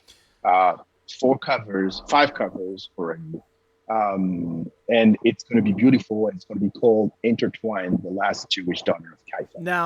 Now this is going to tie directly into the story that takes place with Wan Jin, 1971 Noir. So it's going to take place right after the events of the first Intertwine. Perfect. And it's going to go. I mean, it's centered on the character of Leah, the daughter, right? The Jewish daughter, the Jewish character. But it takes her back to China, where she has to confront her past. And she is now, I'm not going to spoil, but she's now a much more important character due to the events of Intertwine than she was at the beginning of the book. Awesome. Well, so it's her journey back, but it propels the series into the future, and it's like in between Intertwine Volume 1 and Intertwine Volume 2 that Fred and I are going to do next. And that's awesome. And you know what? I'll say this because all of us coming from different backgrounds, we believe in diversity here at A Bunch of Nerds. It's a huge piece of who we are. We all come from different places, different backgrounds, different creeds. Like our executive editor is a Haitian immigrant who was a Marine veteran who served overseas. We love Stives very much. He is the backbone of this company. Like, he is the soul, the heart, the life force that this company was built on. This man also can take a power nap like you've never seen. Like, literally can sit down on the couch, be out like that. But what I'm getting at is that, especially in comic books, representation is such a huge thing. Now, one small thing, or actually it's not even small, excuse me, it's huge. One thing about you we didn't touch on that's in that timeline too during that time is Brooklyn Jewish Comic Con, which was a huge which is a huge thing because it was it was not huge by the number, but the idea, and it was like, it's the kind of things where you get the idea, someone likes it, and then comes back and say, hey, I love your idea, let's do it tomorrow. And you're like, oh shit, I have to do it now. And it was kind of like what happened with this That's us. which spun out of a dinner, a Friday night dinner with the president of then president of the Call Israel community in Brooklyn, which is where I was living. And his name is Fred Polanyuki, and now he's moved on and does other things. But at the time, he was the president of the community, and he was kind of like intrigued. And so when he invited me to dinner, right before dessert, he said, like, look, I know who you are and I know what you can do. I want to do an art expo on Jewish creators in comics. And as a lot of people forgot, 95% of the creators of our industry were Jewish and were first or second generation immigrants. So, and it's something that is, of course, I'm very sensitive to, is to remind people where our industry comes from. And Superman, Batman, Spider-Man, all of them. Literally every major functioning character from the Golden Age was created by a Jewish creator. And it's embarrassing that people don't know that. It's insulting to this industry that our roots are not known. But not only that, but also due to anti-Semitism and the fact that it was a very awkward period for the Jews, they were closeted. Yeah. Like, they couldn't tell anything. That's why, like, if you look at representation, what is the minority in the United States that is least represented in comics? Jews. Like, how many Jewish characters? How many Jewish positive characters? How many and how many? Like, I was on a panel recently, and my friend Danny Coleman, shout out to Danny Coleman, she said, we've reached a point in mainstream comics where Jews can be assimilated, secular, or dead. And that's true. And it's really a problem. Like, if you look at the few Jewish characters that are in comics, Kitty Pryde, assimilated. The Thing, assimilated. Moon Knight, assimilated. Like, assimilated. Now, but it took so long. Working for an Egyptian god, may I remind everybody that every year Jews have this holiday called Passover, when we'll recount the tale of when we freed ourselves from slavery from the Egyptians. And this character, Moon Knight, was supposed to be Jewish, son of a rabbi, is working for an Egyptian. Wonderful. Absolutely. So you have this thing. and of course there are some like initiatives here and there, like you've had the original Ragman, who was Jewish, and then he was not because he was replaced by another character. There's this character called Witzel that is a book that DC launched a couple of years ago or last year, which is finally a positive Jewish character. You have Batwoman, who's like super assimilated too. So look what just what do happened you with do HBO with that? Max too. Yeah, with what just happened with Batgirl. It's a difficult conundrum, and you're right. Like I mean, the popularity of Moon Knight, especially lately, it's where do you go from here? Plain and simple. I mean, had they gave me Moon Knight, I would have like made him like go back to his roots. But they will never do that. No, So they won't. I'm very comfortable saying like that's okay. Do what you want, Marvel. But clearly someone had to do something, and I didn't want to go into because this is not my thing. And you were talking about the Jewish Comic Con. Jewish Comic Con was not only the first ever Comic Con in a synagogue, but it was also the most inclusive Comic Con you can have for the budget and the frame that we had. Like we had Muslim people, we had Christian people, we had a lot of diversity. We invited Greg Pak to talk about his Magneto book because he wrote Greg Pak. He's not Jewish. He's half Korean, and great he guy wrote too. a book about. He's a great guy. He wrote a book about Magneto in the death camp, and my thing was like, I want to hear it from him. I want to see if this book, what did he learn? What did he learn about our history? What did he learn about us? How did he translate it? How did it impact his vision? And it was a beautiful panel that we did. I think that a lot of those Jewish Comic Con panels from 2016 are still available on YouTube, so people can still see them. But we have like a bunch of guests. We had Al Jaffe, who was like one of the hearts of Mad Magazine. Yep. And the second edition in 2018. Brilliant human being too. Brilliant. We had Dr. Ruth.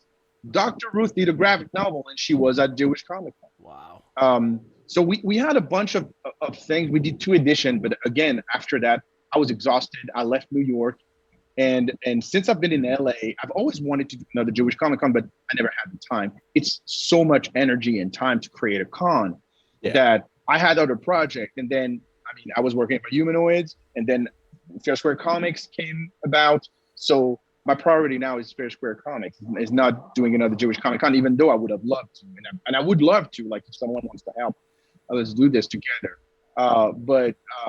But yeah, what I'm doing for Jewish characters, I'm also doing it for every other minority and every other type of culture. That's why it's very important. Not just like I was talking about Bai's Jewish daughter of Kaifeng, but in the book there will be a backup story about the Haitian characters from Intertwined that will be written by Greg Elise, who's of Haitian descent himself. So I brought in real Haitians to write the backstory of these characters, and it will also be in the thing. FairSquare Comics by design is inclusive. Like of all the 3 shareholders, you have me, you have my son Ethan, and you have Crystal, who's a Black American and a comedian. So it's we're kind of this blend of all different influences and different places, and we wanted to create this safe space where you have control of your ownership, best practices, and give real representation. And when I say real representation, I'm not trying to diss anyone or anyone who is doing it. I'm just saying that sometimes representation is what you don't see, is go beyond the obvious. And that's the kind of stories that we want to do. That's how we created the book that is to this day our bestseller. This one, Noir is the New Black, which is a collection of 16 noir stories by 40 Black creators. And they came from everywhere on the planet. We have Black creators from Canada, from Zimbabwe, from England, from France, from Italy, from, of course, the US, from Brazil, and more and more. It is very important that you see beyond the obvious. And the slogan of the company is comics from the rest of us. And to me, that's the most important thing about FairSquare Comics to understand is we're not trying to be a community or a collection of communities talking to ourselves. We are producing comics for everybody because comics are for everyone. So yes, the priority is to highlight the voices of immigrants and minorities, but we have to speak to everybody. Comic books are a universal medium. Mm-hmm. Absolutely. And I think that's what makes us stand out from other companies that are also doing diverse things, because our approach is not just about diversity, it's not just about representation, but it's also about agency. It's also about ownership. It's also about getting your stories and being treated like an equal, being treated like a professional. Excellent. Guys, we're going to go to a quick 5-minute break here. We're going to have more with Fabrice here just in a few minutes. This conversation has gone unbelievable. This is great. There's more to this. I promise we're going to keep rolling with this. We're going to give Fabrice as much time as we can. Stick with us. We're moving on into more on Intertwined and more about FairSquare Comics and a really interesting conversation on how to create a publishing company. Stay tuned with us. This is just getting started. It's off to a good start. Great. This is the Brand Show, and we'll be right back. We'll see you.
welcome back to a fireside chat with Billy, Chris, and Fabrice. My name is Michael, and tonight we are talking about the Kansas City Chiefs and G.I. Joe. Fuck you guys. No, we're not.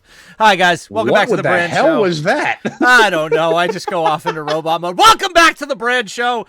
Great to be here, guys. We have a very special guest tonight. As you already know, Fabrice Sapolsky is hanging out with us tonight, the creator of many wonderful titles. A great human being. Just don't call this guy late to dinner. You don't call me late to lunch. You don't call him late to dinner.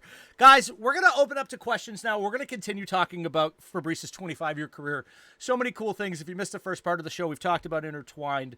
We have talked about Spider-Man Noir. We have talked a little bit about Classified the Black Box, our good friend Tom Lyle, and Brooklyn Jewish Comic-Con.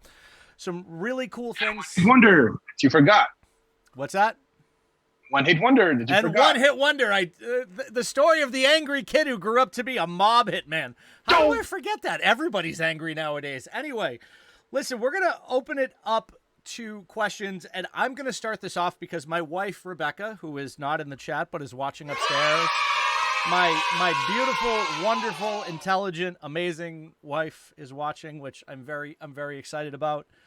This is exciting for her, you know, and she did make a point to me. We were talking about Moon Knight before we went to the break, and she did make a point to me about her disappointment in the casting of Moon Knight and the overall way the show was. It was an amazing show, but like we were talking about, there was a lack of representation, and she wished that Marvel had better representation, as we spoke about, given the heritage of our industry, the heritage of DC, the heritage of Marvel, just about anything, that came out during that World War time, timely, Marvel. We talked about some of our dear friends from this industry. My good friend, Alan Bellman, rest in peace, one of the greatest Jewish creators of all time. One of the greatest artists that ever worked on Captain America. I don't care what anybody says. He is in my top 5. But she wanted to know your feelings on how, well, since we were talking about Moon Knight, comic and show, and representation, we're gonna add this in here. We're going to talk about shows, too, because right now a hot button issue is the low ratings of Miss Marvel, which is a phenomenal show. I'm a huge fan of Miss Marvel. I loved it. God, me I loved too. it. I have to finish cried. it. Loved it. I cried.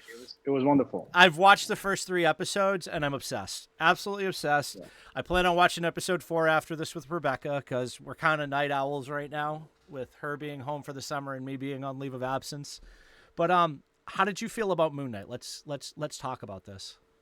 I felt it needed 3 more hours to tell the right story, and it is clearly, and also there's an interesting factor, is that they gave the show to, I don't know if they're Middle Eastern, Moroccan, or like of the Middle Eastern descent creators, which I find very interesting.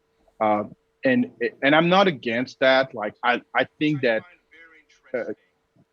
compared to other, I don't mind if non-Jewish creators are tackling our history, because there's an educational thing there.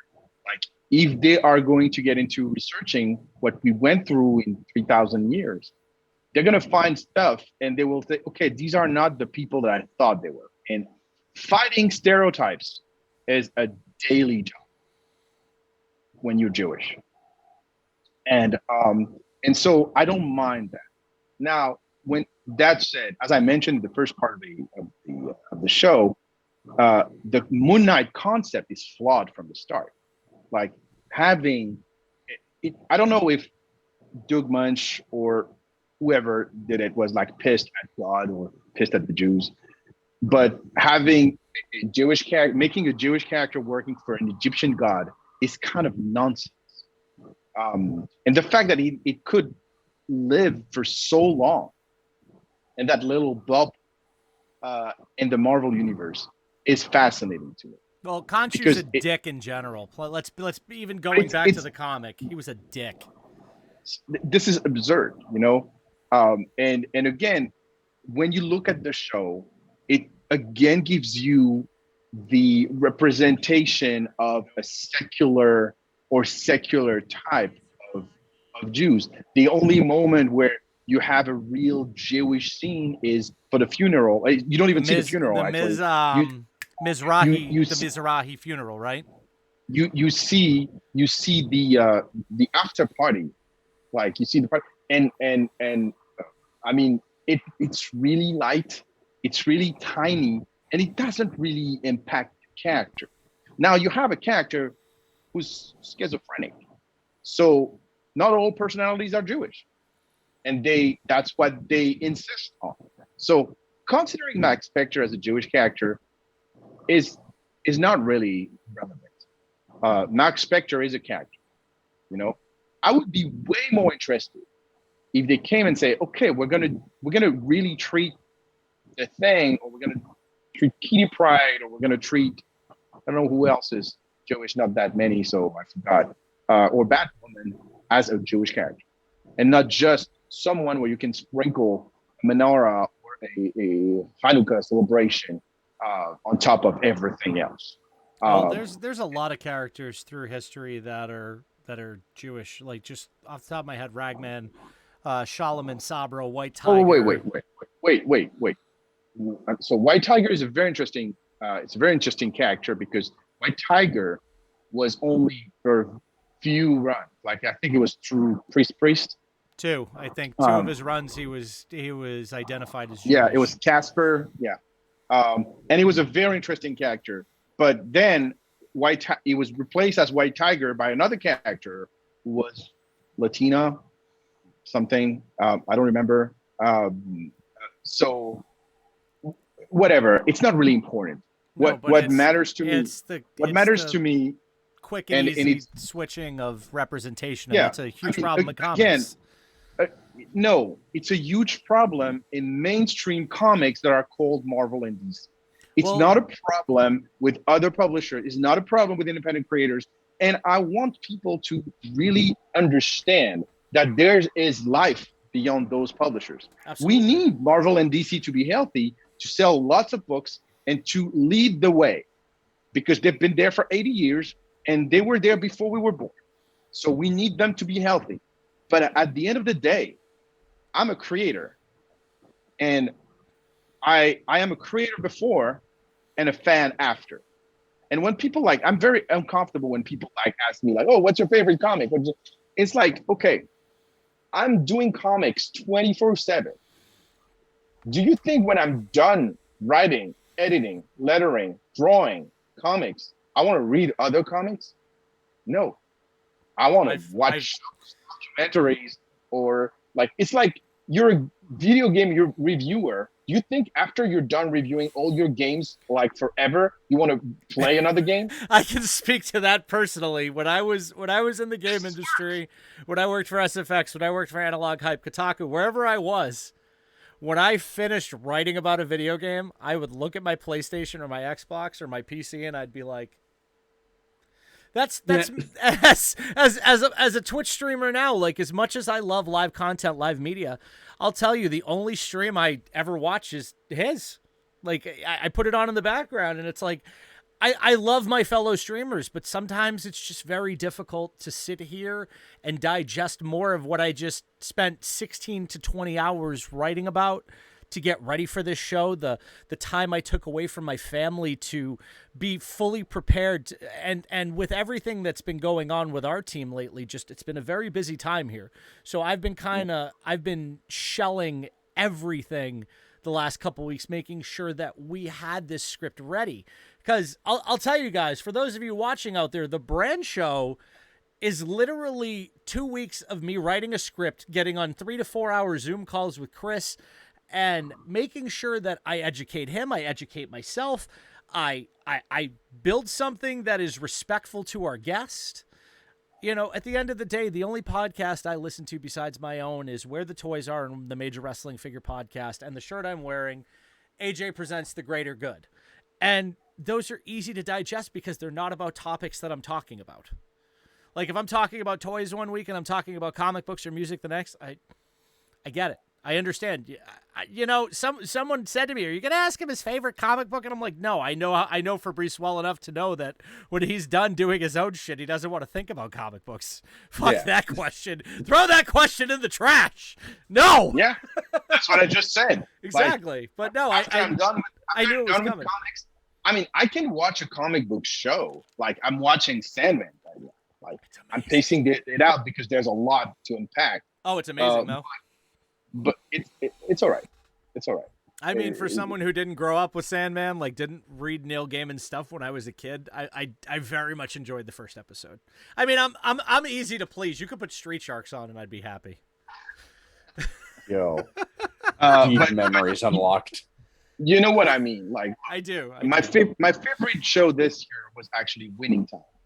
Okay. It was my favorite show. Like it was like this show is perfect, and not just because the comic guy Rodney Barnes is a producer and writer on the show. We're mentioning Philadelphia earlier. Is the writer of that thing. But yeah, it's been my favorite show this year, and it's not a comic book related show. And I don't know anything about basketball, but I loved it. It's really well done. Anytime you want to come to the East Coast and go to a ball game, you call me. I'll go with you. I'm a big basketball guy. Yeah. Well, I've been to a game back when I was in France, and my son was like interested in basketball. Basketball's huge in France. Huge. It is. It is huge. Yeah. I mean, a few stars are playing for American teams. Yeah, absolutely. Yeah. But anyhow, this is it. Like comics, great, but it's just like I'm doing comics all the time. So yeah, but when you're not, I'm doing 15 shows a year. Like I'm traveling like crazy. So even on weekends, I'm comics all the time. Yep. See, I get that, and when I sold my comic book collection to move on, and you talk about how just to double back, first of all, you talked about how things came up from dinner conversations when you said with Brooklyn Jewish Comic Con. This podcast came to be because of a lucid text message to this guy after they cut out a piece of my colon. So, the beautiful stories that come because of the accidental conversations we have, first of all. But yeah, like when I'm not on. This funny story. Let me tell you this funny story real quick. Please. Last year, I got a call from Joe Illidge, executive editor at Heavy Metal, and he wanted me to join, which I did. I'm actually going to transition out, but I did, and I loved the work that I did there as a freelance editor. But I was going under for a colonoscopy. So it was like that kind of timing. Like I said yes, I didn't even know what it was. So that's funny. And guys, we talk about colon cancer here a lot. You see the blue all around me, the bracelets, all that stuff. Get your butt checked. Look, I got my butt checked, and believe me, there are like more people died of colon cancer in my family than I can ever count. Well, guys, so let us be lessons to you, please. But to get back to it, when I'm not, I mean, I hate to say it, I'm on 24/7 because as you can see behind me, there's toys on top of toys on top of toys. Well, actually, around here somewhere is that lovely Funko Pop you signed for me at Comic-Con in 19. Last time I saw you in person. When you brought me one that I couldn't find. Shout out to Tony the Toy Man if he's watching. Tony found those pops. We'll tell that story later. Tony's always a good story. He's the best.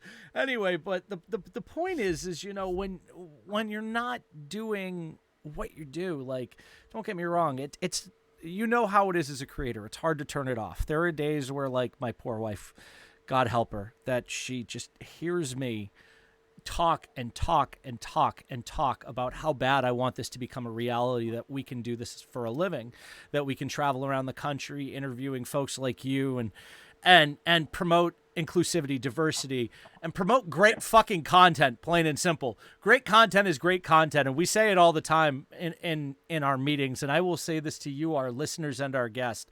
I don't care if the story is of interest to me or him. All I care is that we're giving somebody a platform to tell their story, and that our audience loves it. I'll tell you, every story we've had so far is interesting. Now, let me tell you, if somebody came on and wanted to, and I'll tell you, out of crazy interest, I'd love to have somebody who worked on Barbie on this show, because I'd love to hear that story. And I would love to know what they do, like what you do when you're not working on comics. Like you said, you watch documentaries, you watch your shows, you have your family. And I think those are important things. Like, turning off that light switch is something that we as creators have a very difficult time doing. Yeah. And I think all of us as creators and for Chris and I, as this podcast, as photographers, whatever we're doing, it's very hard to turn that off. Now, do you find, and I'll ask this just straight out, because I'm sure it's going to come up either way. And guys, start loading your questions in the chat, please. One at a time. Fabrice has chat up now so he can see your questions. So go ahead and load them. We'll let him knock those out. We still got to talk about Lady Bird and a few other comic books that Fabrice is working on. We still got to talk about FairSquare, so load him up with his questions. I'm going to ask you guys really nicely not to focus too heavy on Spider-Man Noir. It's a little itty-bitty piece of Fabrice's bibliography, and there's so much to focus on that's really cool. Like, he popped me earlier in the show with Black Box. I already texted Nick's comic strip to order copies of it. So I'm gonna make a 40. I'm stealing your copy off your desk. I have real time updates from the Diamond vendor side, so I can see if he ordered now. I could see it. If he didn't order, you tell me, and I'll slap him and make him order it. But no, I can't say who ordered, but I can say if a number of copies have been ordered. But okay, so before we get into these questions, so we know documentaries. We know you have a family. There's been marriages. Same. What is your go-to outside of comics? You live in Los Angeles, which is a cultural smorgasbord of all the coolness in the universe. Yeah, but you know what? I'm not enjoying it because I'm in this look. Everything started with COVID. Yeah. Like when COVID hit, it ruined everything. Actually, yes and no. Like, okay. In the short term, yes, it was terrible. But if you think about, I have to thank COVID for two things. Okay. Well, one, FairSquare Comics happened during COVID, and second, it allowed me to solidify my relationship with my partner. That's outstanding. And yes. And I know that some relationships went south during COVID, but it's actually not my case. So, so we're stronger after COVID than before. But the benefit is, you were talking about Lady Bird. Lady Bird came out of COVID. I literally started working on Lady Bird in March of 2020. And 2 years later, here it is. And the book came out in May. So it was like, I wanted to write a book about broken healthcare systems. That's how it started. It's an important topic. Yes. So from broken healthcare systems, you get to human trafficking. To human trafficking, you go to a story with people with powers. Why? Because 5 years ago, a friend of mine, Xavier Fournier, gave me a public domain novel to read called Loiselle, was in French, who was written by a woman who was writing under a man's name, and that thing was published in 1911 in a newspaper in France, and it was basically the first female superhero of all time. Ooh, interesting. And so he put that on my lap, and it was like, so wait a minute, preceding Wonder Woman? 1911. When was? Well, oh wait, no, Wonder Woman was the 40s. It was not a comic book. It was a short novel. So that's why, but the character was that.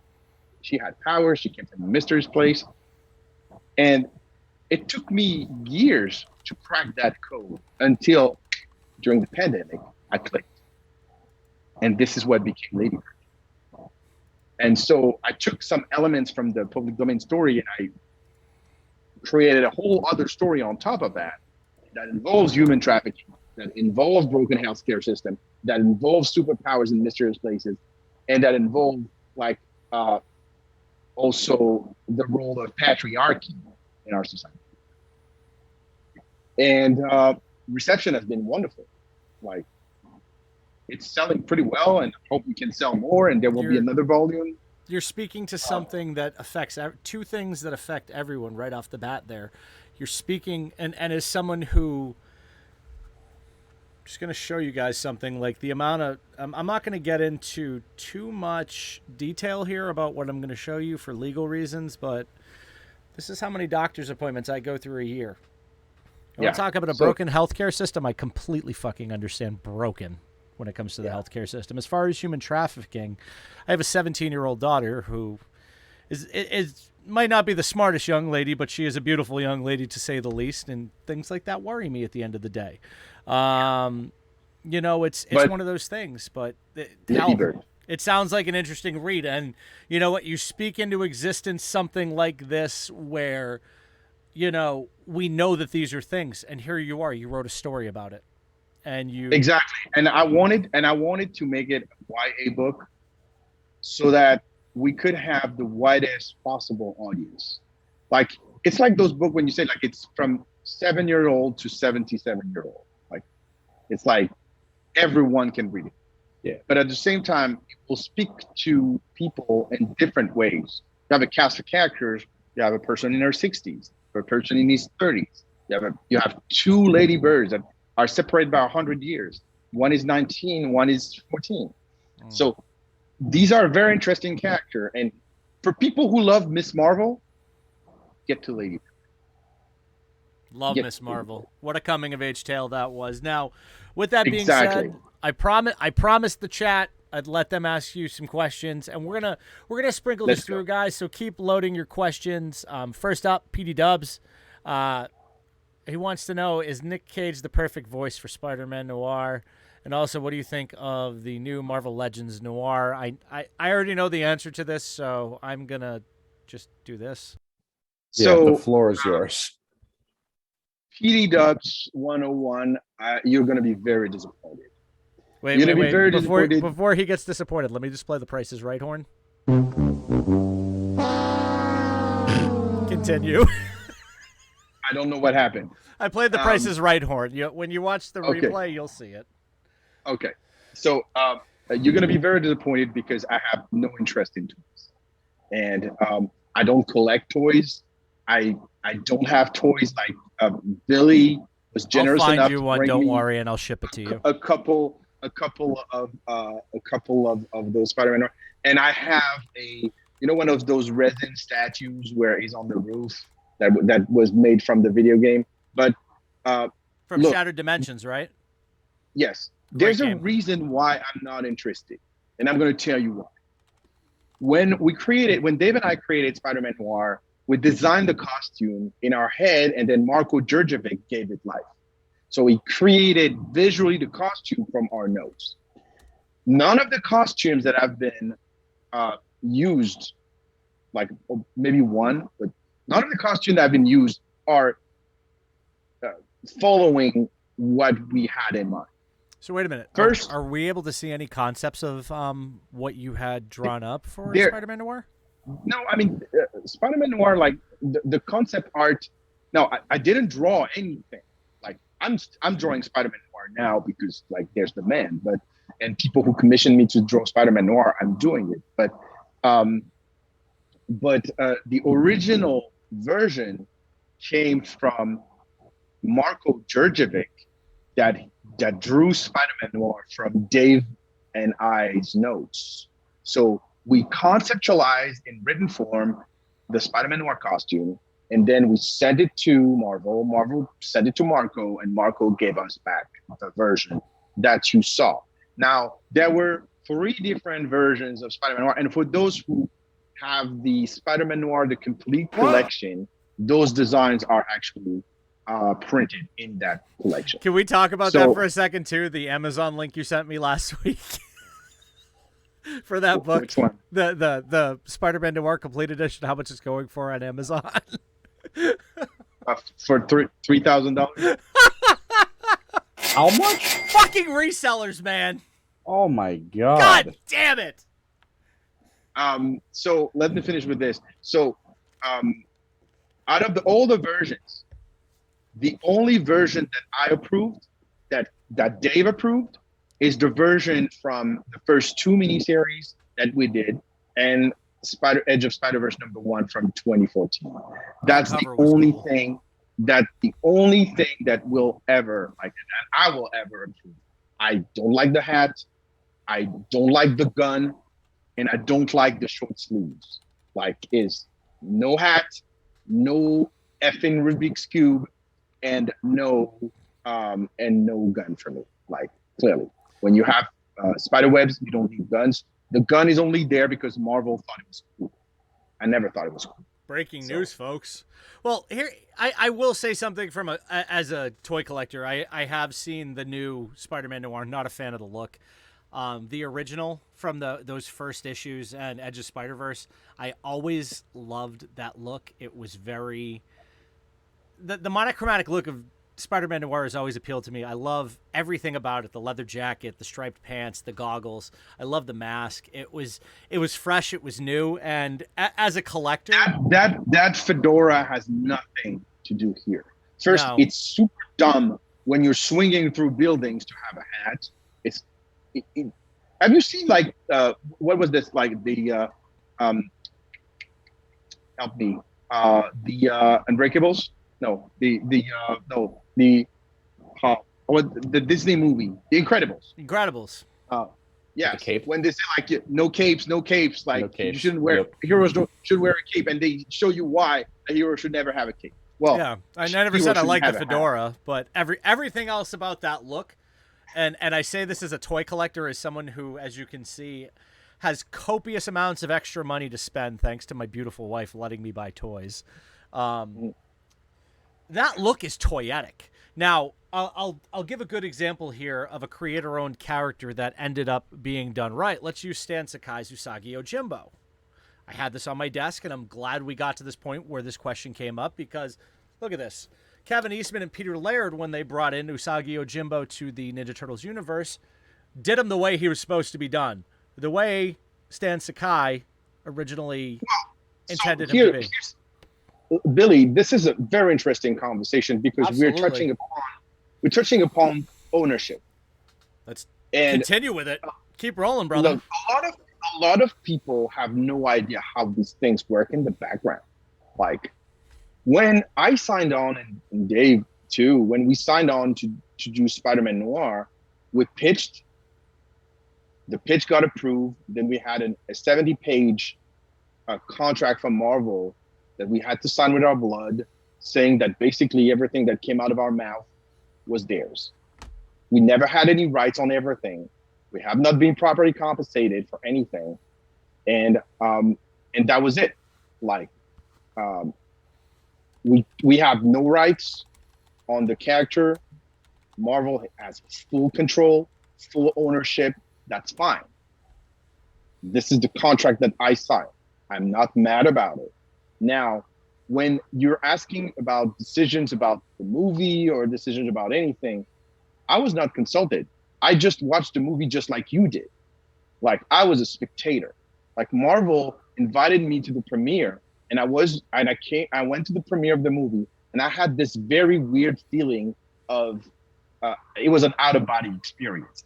You see a character that looks vaguely like the character that you created, but has been toned down because of a family audience movie. And don't mistake me. I love Into the Spider-Verse, but I love it as a movie for what it is.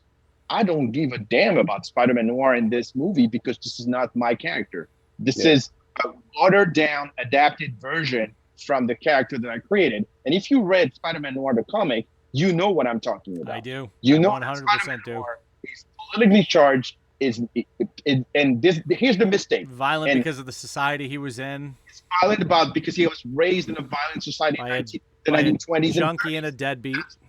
Yep. Exactly. And his aunt and his uncle were communists that were running a shelter. And this is this life. This is his life. And he had two role models that was completely opposite, polar opposites. He had like Uncle Ben, who was like this like communist figure, and Ben Urich, who was a junkie who was blackmailing everybody. So he's the product of his scumbag. He's a product of his time. So, and he's not a fucking detective. No. But see, here's the detective as a problem. And Marvel, what they did is, so my last contribution to Spider-Man Noir was 2018. Okay, in 2018, Dev and I did a story that was a video comic that finally was turned into a comic in the complete collection I was referring to earlier. Mm-hmm. Mm-hmm. That was our last work from Marvel. After that, we decided to take another way, to go with other creators, and they reinvented the character in a way that is closer to the movie, like making him a detective, putting him a hat, and having all guns at blazing, and giving him that kind of weird accent he has, where he's like, you'll never see me. This is not the character. It's not Spider-Man Noir. It's not the Spider-Man Noir you created, but as we continue moving through this, I'll put a positive spin on that, because for me, my gateway to Spawn was Venom. Okay, I'm a lifelong Venom fan. I'm a lifelong Carnage fan. So for me, you know, when I read Spider-Man Noir when it came out, but for me, it was a gateway to other things that my favorite creators have worked on. Like it led me to when I met you in New York or wherever it was in the multiverse of madness that is Comic-Con. It led me down that pipeline to find other things. Now, the way I look at it is, and the way I will teach my kids is that, hey, when you like a creator, find everything that creator did. When I found everything Todd McFarlane did, couldn't stop me. When I found there was more to you, couldn't stop me. You know, and precisely. The problem with modern entertainment is that major companies, Marvel in particular, led people to believe that brands were bigger than creators. Let me be extremely clear. Without creators, there are no comics, no movies, and no brands. So you're right. When people are treasuring brands, they're all about Marvel, DC. Wait a second. Who built this house? People like me, not Joe me. Simon, I was Jack Kirby, you, contributor in this history, but like all these people were real people with real imagination. And what do they own now? Nothing. And you know what? That's the problem here. And we're gonna keep chugging along with this, but we go back to the 53-man roster analogy I used earlier today. The end of the day, and everybody in this chat knows that I'm a diehard Kansas City Chiefs fan. I'm a diehard Boston Celtics fan. Does Jason Tatum get to the NBA Finals without Brown, without Smart, without Pritchard? No, he doesn't.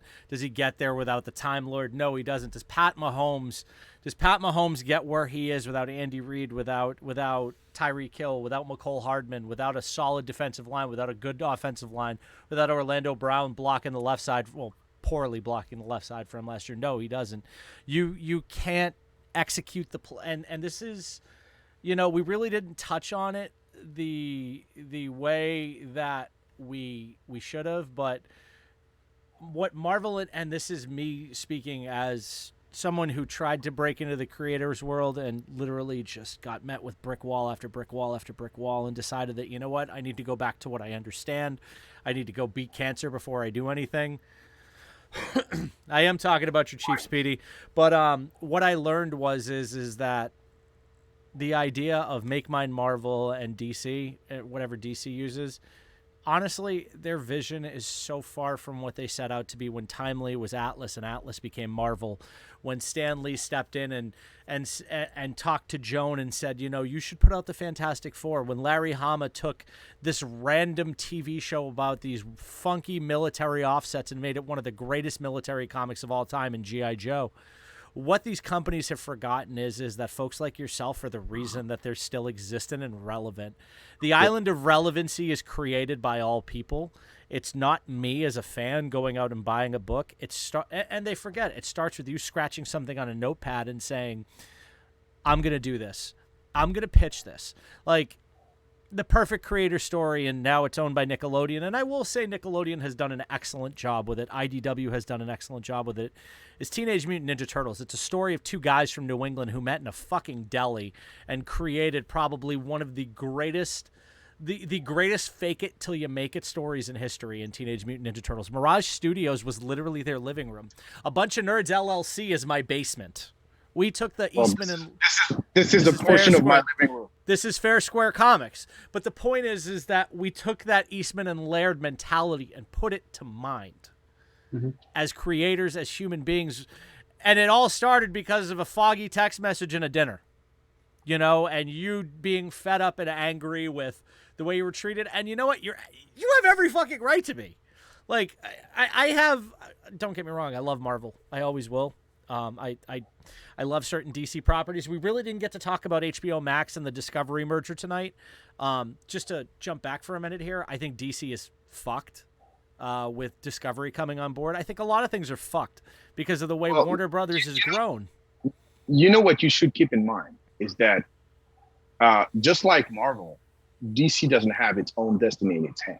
No, it doesn't have a spine anymore because it got bought by a bigger company that has no idea what to do with it. I mean, look, Warner Brothers has been bought twice in the last 6 years. That's true. So, but then what do you build long-term or even mid-term when you're standing on shaky grounds? When there's a revolving doors with executives coming and going, everyone with a big plan. It's very difficult. I am feeling bad for all the DC employees that are still there because they are trying to do what the best they can with the data and the cards they're given. And this is very hard. It's easy to blame. It's easy to say, oh, this is your fault. This is terrible. But when you only have just a little bit of influence, what can you do? Nothing. Really? But Nothing. Honest question about DC.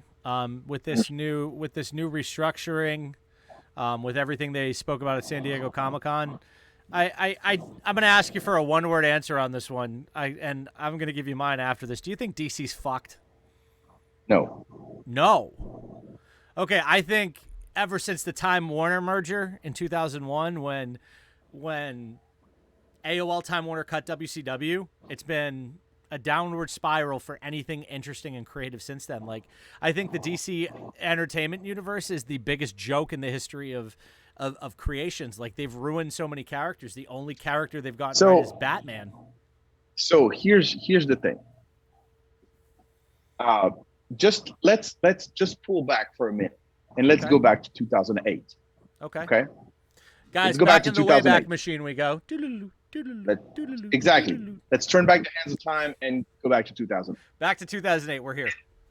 And look at how our industry has shaped itself. It's a game. No, that's not what I'm going to say. It's a game of look at what the other big one is going to do and react. Action, reaction. Action, reaction. That's all it's going to be. In 2008, Disney purchased Marvel. Yep.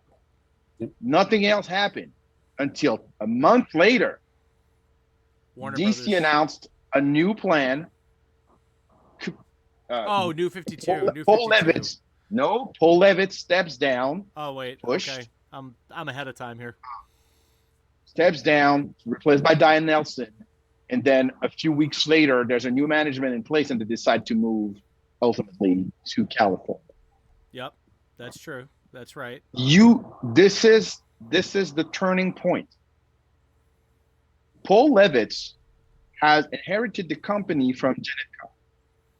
Janet Kahn has spent most of her time protecting and sheltering DC Comics, cloaking it from Warner Brothers since 1972 when Warner Brothers bought DC. And from 1972, if my dates are correct, maybe I'm wrong by a couple of years, but I think it's 1972. From that time until 2008, DC has been on its own island and was doing 1969 was the year, actually. 1969. Thank you very much. So I was a little bit late. Close enough. I was close. It was not far. But until 2008, that's what happened. And then Paul steps down, retires. I mean, still working, still writing books. Thankfully, it's a very talented writer. Paul steps down from his executive position, and then chaos brings chaos, brings chaos, brings chaos. It's like the old "if it's not broke, don't fix it" kind of thing. DC is not fucked because they survived all these storms. They survived all these relaunches.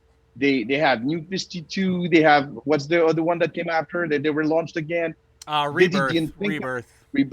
They did the unthinkable. Like it was a game. It was politics all the time. It was just that. So at one point, acting, you have to like have like a little, take a little hide here, like and look with perspective. DC is never go away because the characters have value, and they have value to any shareholder. And I think that the new owners at Discovery acknowledged the value of DC Comics. Now, the vision is, what are they going to do with these? We're lucky that we're still having comics for now. And the comics are in this little bubble that doesn't bring a lot of money, but that exists because it needs to. It's the fuel that keeps the thing drives the characters. But see, here's the thing, and this is the way I look at it. Since 1997, I actually answered this on TikTok earlier. I don't think they've gotten it right. Ever since they brought in George Clooney, I think it's been kind of up and down. Like Zack Snyder's Justice League is literally his version, the Snyder cut. Let me stop you right here. It's not important. It's not important. Right. That is not important. What I'm getting to is in the 1970s. In the 1970s, you had a Shazam pilot, which was terrible. Oh, it's horrendous. I've seen it. Horrendous. And you had like Batman 66 aged terribly. Then in 1997, they had the unaired Justice League pilot. That was terrible. They survived that. They survived Smallville. But how many times can the Titanic hit the iceberg before, there's a question? It's not a question of Titanic. Look, Superman and Lois is a beautiful show. Absolutely. It's a wonderful Dean Cain was the perfect. Every fan loves it. And every fan was like shitting in their boots like before, like, oh, Tyler Hoechlin, oh, it's terrible. Oh, this woman, she's not Lois Lane, blah, blah, blah. Oh, now they have kids. And all of a sudden, we're kids. This show is well done. It has the right budget. And it's smartly done. And the way they treated Bizarro is brilliant. I agree. Now, if you keep looking at it by ranting over what the hell they're going to announce tomorrow.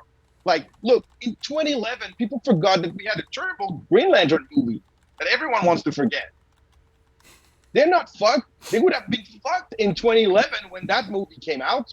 Even Ryan Reynolds survived. So don't say they're fucked. They're not fucked. It's just another episode. They'll find their way. I think the best thing that DC has done in the last 20 years is their animated movies. That's me personally. We do have another question. Well, no. Because they have too many animated movies now. Nobody has time to watch them. Nope, they don't. But we have another question in the chat coming from our own mod, 0 Hour Hero. The Amligam comics question from earlier. If you could mash up two comic characters into one, who would you make? I wouldn't. Okay. Solid answer. I'll take that all day long, and I won't even ask why because I know. Why. No, I'm going to tell you why. Because I think you're. I mean, I imagine that your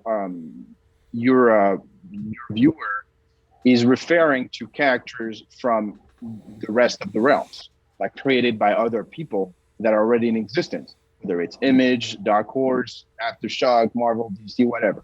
So I think he's referring to characters that are already in existence that are in pop culture or Star Wars or whatever. But where I'm coming from I'm not interested in, I'm going to be Todd McFarlane for a second. I'm not interested in spending any brain time in other characters than my own. Why? Because I think my stories deserve to be told. I think my stories deserve to be read. And I think that if I have to spend energy on anything, at 52 years old, I need to spend it on myself. That ship has sailed, bro. This is done. I'm done. Like, people like came back and say, like, why didn't you pitch anything back from Marvel? Actually, we did. We did. Dave and I had a plan for about 20 characters in the Noir universe the way we saw it. We had no response. Why? Because Marvel was not interested. That's fine. That's their right. They own it. Now, why would we pursue that? For a minute, I said, oh, maybe I want to do Power Man and Iron Fist because I like that character. Or I want to do Nova. Or I want to do Spider-Woman. Or I want to do whatever. And then I think about it for a minute and like, why would I spend any time developing a pitch? And if they like the pitch, they can give it to someone else and leave me on the side of the road. Yeah, why would I do that? Why would I do that to myself? It's a waste of my time and my energy and the little talent that I have. So clearly, if Marvel, DC, or anyone is interested in me, my phone I would have rung a long time ago. It has not. It has not. And why it has not? Because they're not interested. So I'm very fine on my island. Like, no one is asking Terry Moore why he's not doing more Marvel. He did one, I think. He did a Black Widow series in the 2000s, and I think that's it. That was it. And it was good. And Terry Moore is a revered creator. Strangers in Paradise is wonderful. Echo is wonderful. All his other series are wonderful. Strangers in Paradise. Yeah. But he's been on his own island. He doesn't need anyone. He doesn't need Marvel. He has his fan base. Well, I want more Terry Moores and less brands. Creators before brands. Period. Guys, I don't know about you, but the temperature got turned up to like 110 in here, and I'm for it every day of the week. This is the kind of energy we love about this show. So now that energy is here, Fabrice is fired up and excited. I love it. You are a mountain of awesome tonight, and I'm feeling it. Let's talk about FairSquare Comics, my friend. You have done the most incredible feat. I will lead it off with this term before we head to our final break of the evening. We're probably going to run a little. I think it sounds like we're going to run a little late tonight, Chris. I think we're going to go 15 minutes over our allotted time. I don't even care. Let's go. We are going to go to break, guys, here at 10:25. But when we come back, we are going to talk about the comic book company that was created during a pandemic with this much money. And it is a wild story, my friends. Yeah. Let me tell you, this story is going to blow your fucking mind. How do you create something with nothing? You have to be Fabrice fucking Sapolsky to do that. Let me tell you. We're about to find out. We're about to find out. So stick with us, guys. We're going to break. We'll be back in 5. Get yourself a drink. Get yourself a joint. Get yourself a box of popcorn, because this one is going to be gnarly. This whole conversation is like 20 out of 10 already, and it's going to be great. And I haven't shown my my latest Spider-Man Noir piece of art. Yeah, he's got to see the surprise. He's got a surprise coming. But guys, hang tight. We'll be right back. There's more to come. See you in 5.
Welcome back to the Brand Show, guys. We got another special guest coming on the show.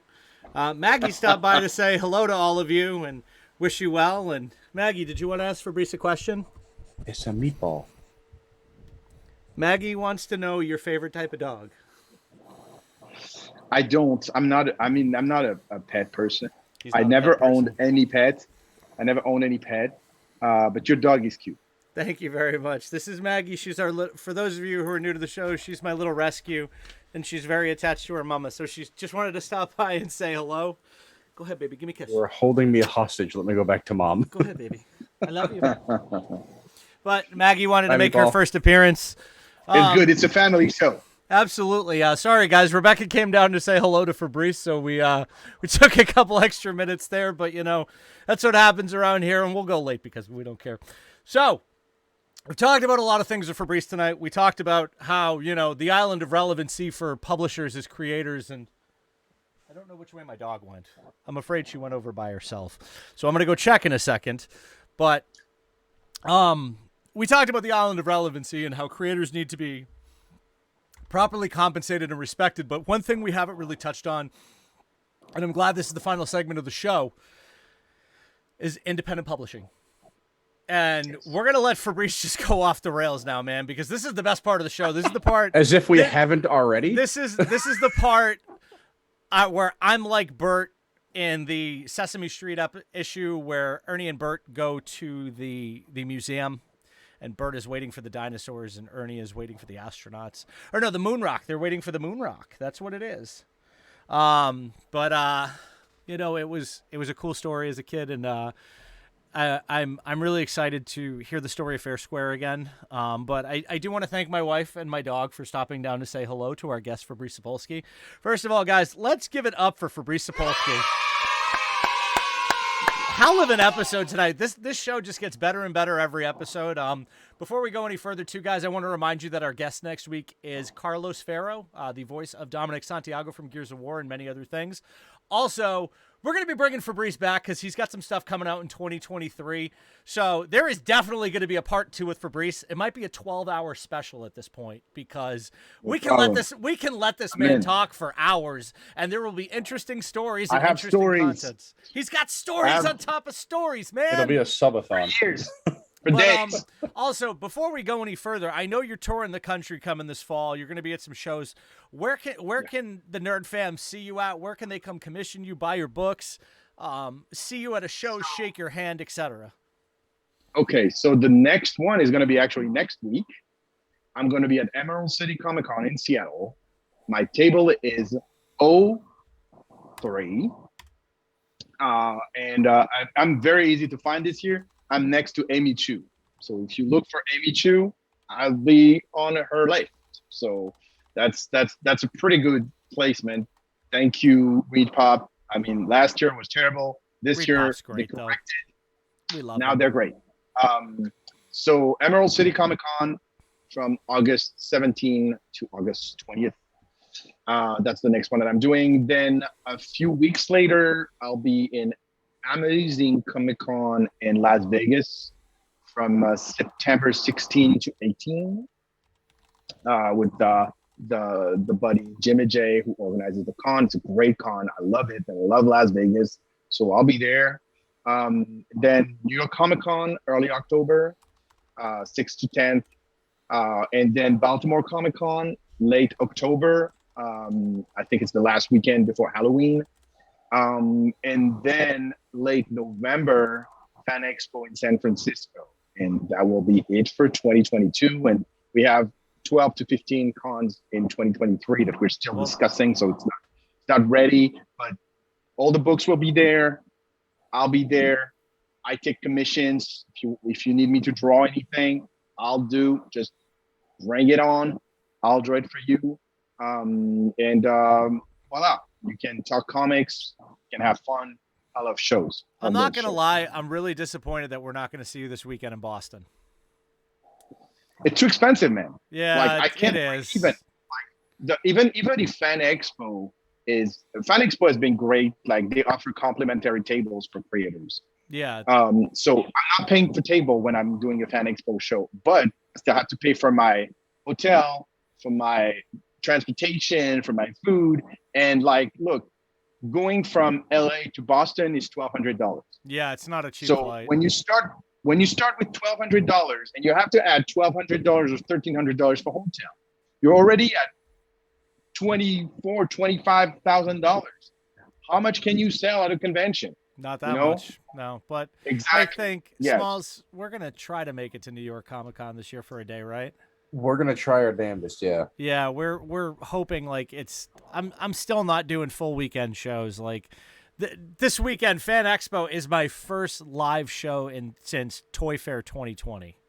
It's one day. We're doing one day. We got a bunch of stuff planned for the weekend, but we want to go out and kiss some babies and high five some creators that we know and talk to some people in person about coming on the show. Like, I feel like it's really informal, like sending a Facebook message or a text message to my creator friends and being like, hey, you want to be on my show? Like, I hate it. Like, I have 15 episodes already lined up for this show going into next year. And every one of them, like, we're going to meet one of our guests in person. I'm not going to, I told you who our Halloween special is. I'm not going to give it up live. Not until we get through episode 6, and I can't wait to talk about episode 6, man.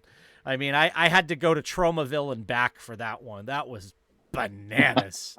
But anyway, the point is that I want to be able to have these conversations in person, so it's nice to be able to get back to shows.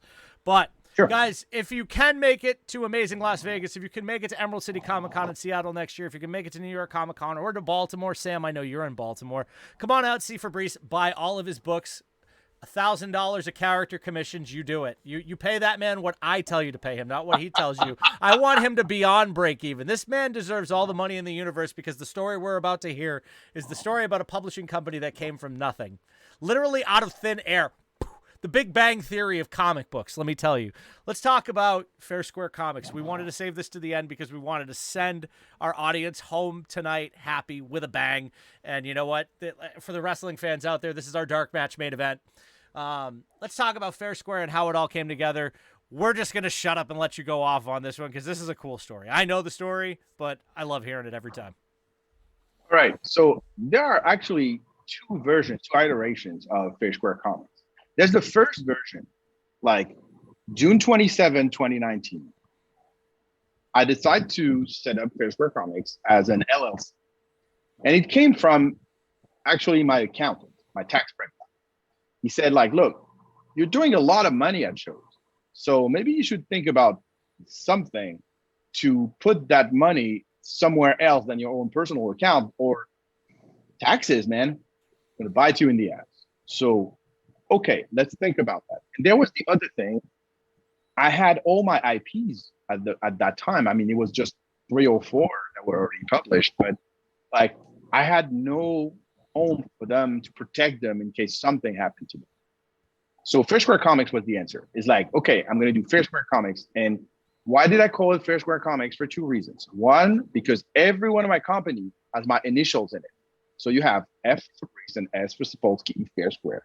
So you have these 2 letters as part of the title. And also because I've always been, and I will always be, a creator's right activist. I'm a creator's people. And I remember a conversation that I had like 15 years ago with a French publisher that I would not name. And I asked him, and it was a fairly big company. And I said to him, like, you're doing these books and you're making so much money on this, but why don't you care or take care of creators? And he said to me flat out, he said, this is because it's not my job. My job is to be a comic book publisher, not to be a hand holder or to take care of creators. Creators have to take care of themselves. And I was like, this is one. But at the time, I didn't have. Make to a creator. Yeah. Terrible. Yeah. But anyhow, it was like, it got stuck in my mind. I didn't know what to do with it at the time. But then it kind of brewed in my brain that something had to be done, and to be done in a creative way. On top of that, I've been a creator at Marvel, we mentioned it, where I didn't make a lot of money and I don't have any rights on anything. And for those who ask, the only royalties that I have are on the sales in North America of the Spider-Man Noir issues that I've been co-writing. So that's very little because these comics are out of print. They've been out of print for years. The complete collection of Spider-Man Noir has been reprinted 3 times, but it's constantly out of print. And now they're not even reprinting it. So I make no money. Like in 2022, I made $20. That's the royalties that I made from That's Marvel. insulting. No, that's what it is. Like, look, there are some creators that have more. Like, I have $20, period. No, so I can't count on it. So it's just like, it's not even the McDonald's. But anyhow, that's not the point. The point is we have to take care of each other and we have to take care of ourselves. So I've been at Marvel, I've been at Image, and even though Image is deemed a creator-owned company, you have to look at how it is for what it is. You have Image Central, which absolutely is publishing creator-owned books, but you have very little control besides your own material, the material that you submit. It's curated, so they have to accept your material. If they don't like it, you're not going to make it. Then you have to wait many months until it's on schedule because there's a lot of people that are going before you because they are bigger, like they have the bigger fan base, they're the most famous or anything. So when you're a small publisher, and unless your book catches the eye of Eric Stevenson, who is the boss of Image Central, there's nothing you can do about it. And then even after you sign the contract, you receive a statement and you have to accept that statement and you don't even understand or know exactly what happens with that. Like you can't even like choose the paper stock, or you can't even choose the printer, and you can't even choose anything. You basically presented with information and you just have to acquiesce. So there's that, and there was Dynamite where the royalty statement were completely off, and there was a lot of dysfunctioning things. So after all this, and of course I was an editor at Humanoids for 2.5 years, and what I learned there, some great things, but also something that I'm not really in line with. So with all these things, January 31st, 2020, I get terminated from Humanoids. 15 minutes. That's all it took. They terminate me at the end of January 2020. 15 or 30 days later, it's lockdown. At the time, I was running a campaign for One Hit Wonder, which was successful. And so Noir's the New Black was not even there. Nothing was there. I just decided to republish One Hit Wonder, and I failed one time before I succeeded. So it was already my second One Hit Wonder campaign. And so after I got laid off, my priority was to move because I was in a big apartment that was more expensive, and then I had to scale down. And when everything was like settled, I started thinking about it, and I started sending job applications to everywhere in the industry. I sent over 400 job applications, and I'd never got a job. Damn. Look, it was already hard because the publishing industry and the comic book publishing industry is a small group of people. But when you're an immigrant, you're not American, your first language is non-English, which is my case, you're over 50 and you're male, your chances are slimmer, or you have no chance. You're not going to be high. So, and also there's this assumption that when you have a lot of experience and you know how to do a lot of things, and again, I've spent 25 years honing my skills in publishing, so I know how to do a lot of things. I can sing and dance, you know. I can write, draw, letter, edit. Now I can color. You've done it all. You've done it all. Truth be told. I can do everything. I can handle production. I can do marketing. I can do all the things. So I was applying for all these different jobs because I have experience. Of course, 25 years is a long time. You have time to learn a lot of skills. So, but I don't know, maybe if people were afraid that I would be uncontrollable or too independent or anything. But the truth of the matter is that I've been a freelancer for even longer than 25 years. And when you're a freelancer, your boss is your client. So you learn to be compliant, because if you're not compliant and if you're a diva, you're losing your client. So that argument is stupid. So clearly there was another problem, and I could not quite put my finger on what it was. But the result was I had nothing. And fortunately, thanks to the pandemic, unemployment was expanded. And it was like extended like over a year and a half. So I was like, okay, so I have an employment, so I can survive. I'm making a lot, but I can survive. And I'm not complaining. We all got that extra $600 on top of it all too through Trump's whatchamacallit, his stimulus thing. Yes. Yeah. So we were making we got the stimulus. The extra $2,400 a month really helped a lot of us. That's the one good thing he did. So from there, the key event is the murder of George Floyd. When that happened, I was very angry. I was angry at this country. I was angry at cops. I was angry at racial profiling. I was angry at a lot of things here. And I was like, how come this country that I chose to live in went down so quickly? Like, I came in 2015. I thought I was living in a country. And then all of a sudden, I'm not living in one country. I live in a mosaic of countries that barely live together. And it's called the United States, or of the States of Disunion, whatever. But it was not the country that I chose to live in. And I was like, I was angry. And the thing you have to understand is that when you're a minority like me, and I growing up Jewish in France, you get the racial slurs, you get the insults, you get beaten up, you get all the things. Anti-Semitism is real. It's real.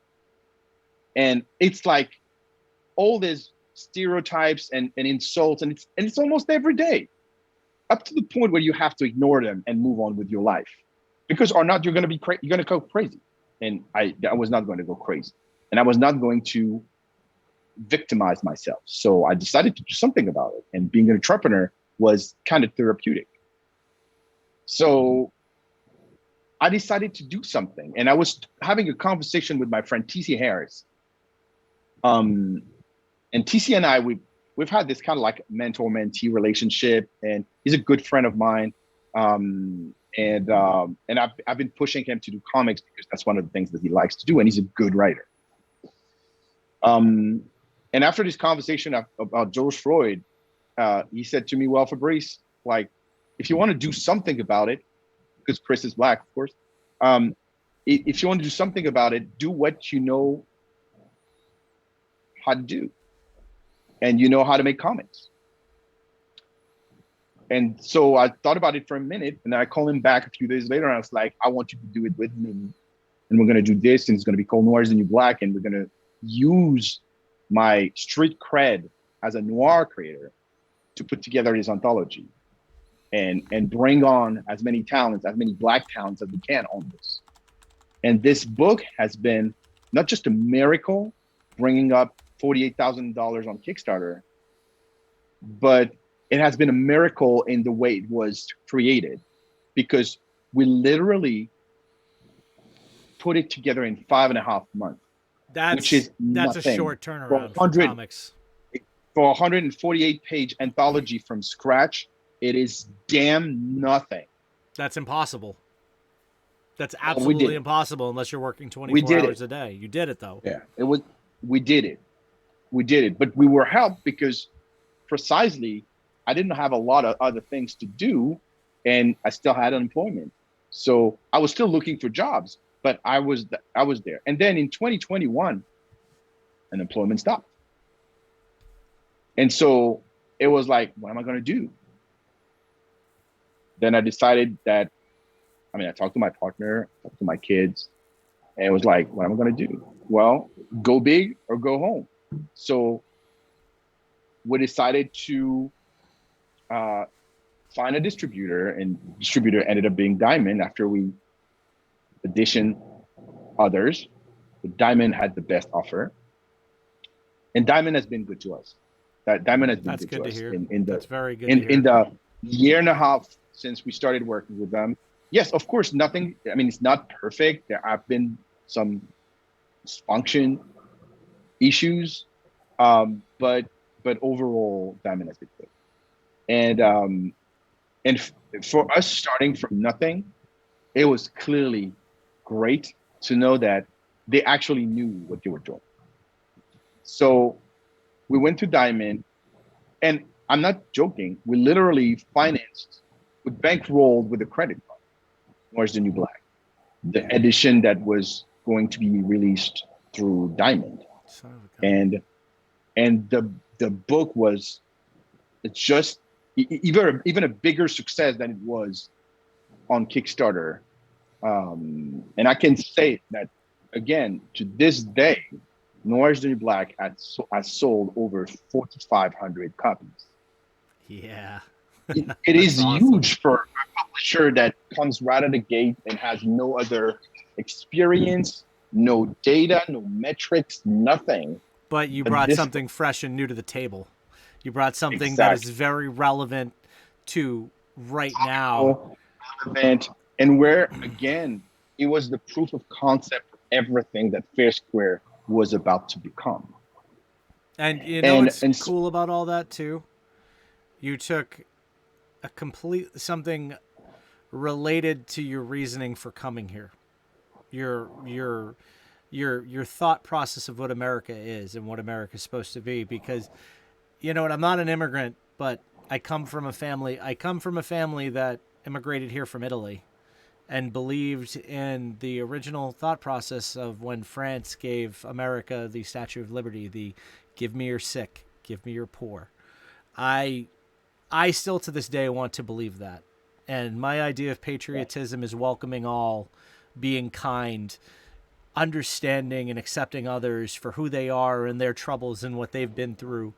You know, we've talked about it many times, as you know, my wife, my adopted heritage or my adopted lifestyle is that, you know, that Jewish lifestyle, the Judaism. It is a very much a big part of my house and my family, you know, but, you know, hearing that you were inspired and angry because of the situation with George Floyd, that is a very relevant and valid reason to want to put something out there that speaks to creators of a certain descent, and that's beautiful, because you took you took a tragedy and you gave people a platform to create, to be recognized, and to speak to others. And that part about speaking to others, especially with racial tension the way it is here in this country, the way it is in Europe, the way it is everywhere, it's important. It's truly important for us to understand one another and I say this all the time, and I always finish the show with this. The words "be good to one another" have been stuck right here for 22 years since I left high school. My high school principal every morning always ended his morning and end of day addresses with "be good to one another." And I've always believed that. I always believe that. So like hearing this again and like really digesting this, it's so important that this was FairSquare's first book. It is monumental, like, for setting the tone. And, you know, some people will be like, oh, it's woke, it's this, it's that. No, it's personally, it's on target with what's going on in this country. It's what's going on with everyday people. And that's what everyone needs to understand is that racism isn't just you're black and I'm white and it's a you problem, it's an ish you, not an ish me. No, it's everybody's problem. And that's one of the big takeaways from what you've spoken of with this, that is so important about that, is that this is something that first of all, everybody should read, because creators are awesome. It doesn't matter where you're from. You get a great perspective of people and different cultures and heritage. Like, I remember we sat down and watched Shang-Chi a few months ago. I finally got to sit down and watch it. I was so excited to watch it, and that movie blew my expectations away. Talk about culture, talk about tradition, different people from different places in the world. Cool story, just to relate to that. But please continue. I had to add that in because this is profound. and it's huge. And it's something that unfortunately you're seeing Marvel take the woke route instead of the, hey, let's introduce culture and let's introduce tradition and let's introduce creators from here and creators from here and let's show the world why culture is fantastic.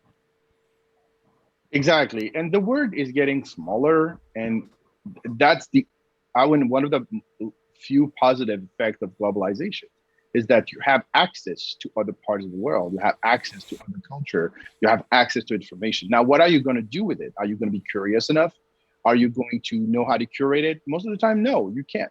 So this is where a company like ours comes into play, because we are welcoming as many diverse creators from everywhere, and also coming in every genre, every shape of form, everything. Like FairSquare Comics is not just for people who are Black and Jewish. They're also like the owners, but also people who are gay, people who are non-binary, people who identify as whatever they want. Everyone is welcome, because the basis, beside welcoming any type of difference, the basis is ownership. And I want to stop for a minute to talk about what makes FairSquare Comics different, apart from our positioning as a immigrant and minority-owned company. And this is our approach to ownership. We have literally a page on our website about creators' rights. And on that page, it is detailed how we created for lack of a better term, a color-coded system. That color-coded system is not for the general audience, because most people don't even know who publishes what. Mm-hmm. But it is for creators, and it's a promise. It's for creators and retailers. And it's a promise that what we're going to deliver, we're going to live up to expectations, and we're going to do as we say and say as we do, because that's how I live by. Like, I remember my friend Joe Keating, a long time ago, he said, "You know why I love you, Fabrice?" I said, "No, I don't know, because I'm cute." And he said, "No, you're not cute." He said, you don't talk shit, you take action. Yeah. And I've always done that. Like, when I created my first ever comic book product was a magazine called Comic Box. It was the first ever comic book news magazine on American comics in France in 1998. There was nothing like that before. It lasted for 17 years. It died 3 times, and now it's going to be back with the original team. It comes out in a month, I think. Well, you also I'm loosely associated with that, but it's mostly the other guys who were there and made it work while I moved here. There's also Mutiny Magazine too, right? There's also Mutiny Magazine, but we're going to talk about Mutiny Magazine in a second. So the 3 color system are very simple. You have FairSquare Comics Green, which is for the IPs that I own or FairSquare Comics controls. There's FairSquare Comics Purple, which is for creator-owned books from other creators, and this is full creator-owned. And I can say it without any reservation. We have one of the best, if not the best, deal in comics. Why? Because we don't take a chunk of anyone else's royalties or property. Like, this is your IP. I don't give a fuck about owning a chunk of your IP. I have mine, and I think mine are okay. So that's why mine are in green. Yours are purple. And if your book is good enough and can stand on its own legs and work on the market, we're going to publish it. And we're going to publish it as a publishing partner, not as a regular publisher.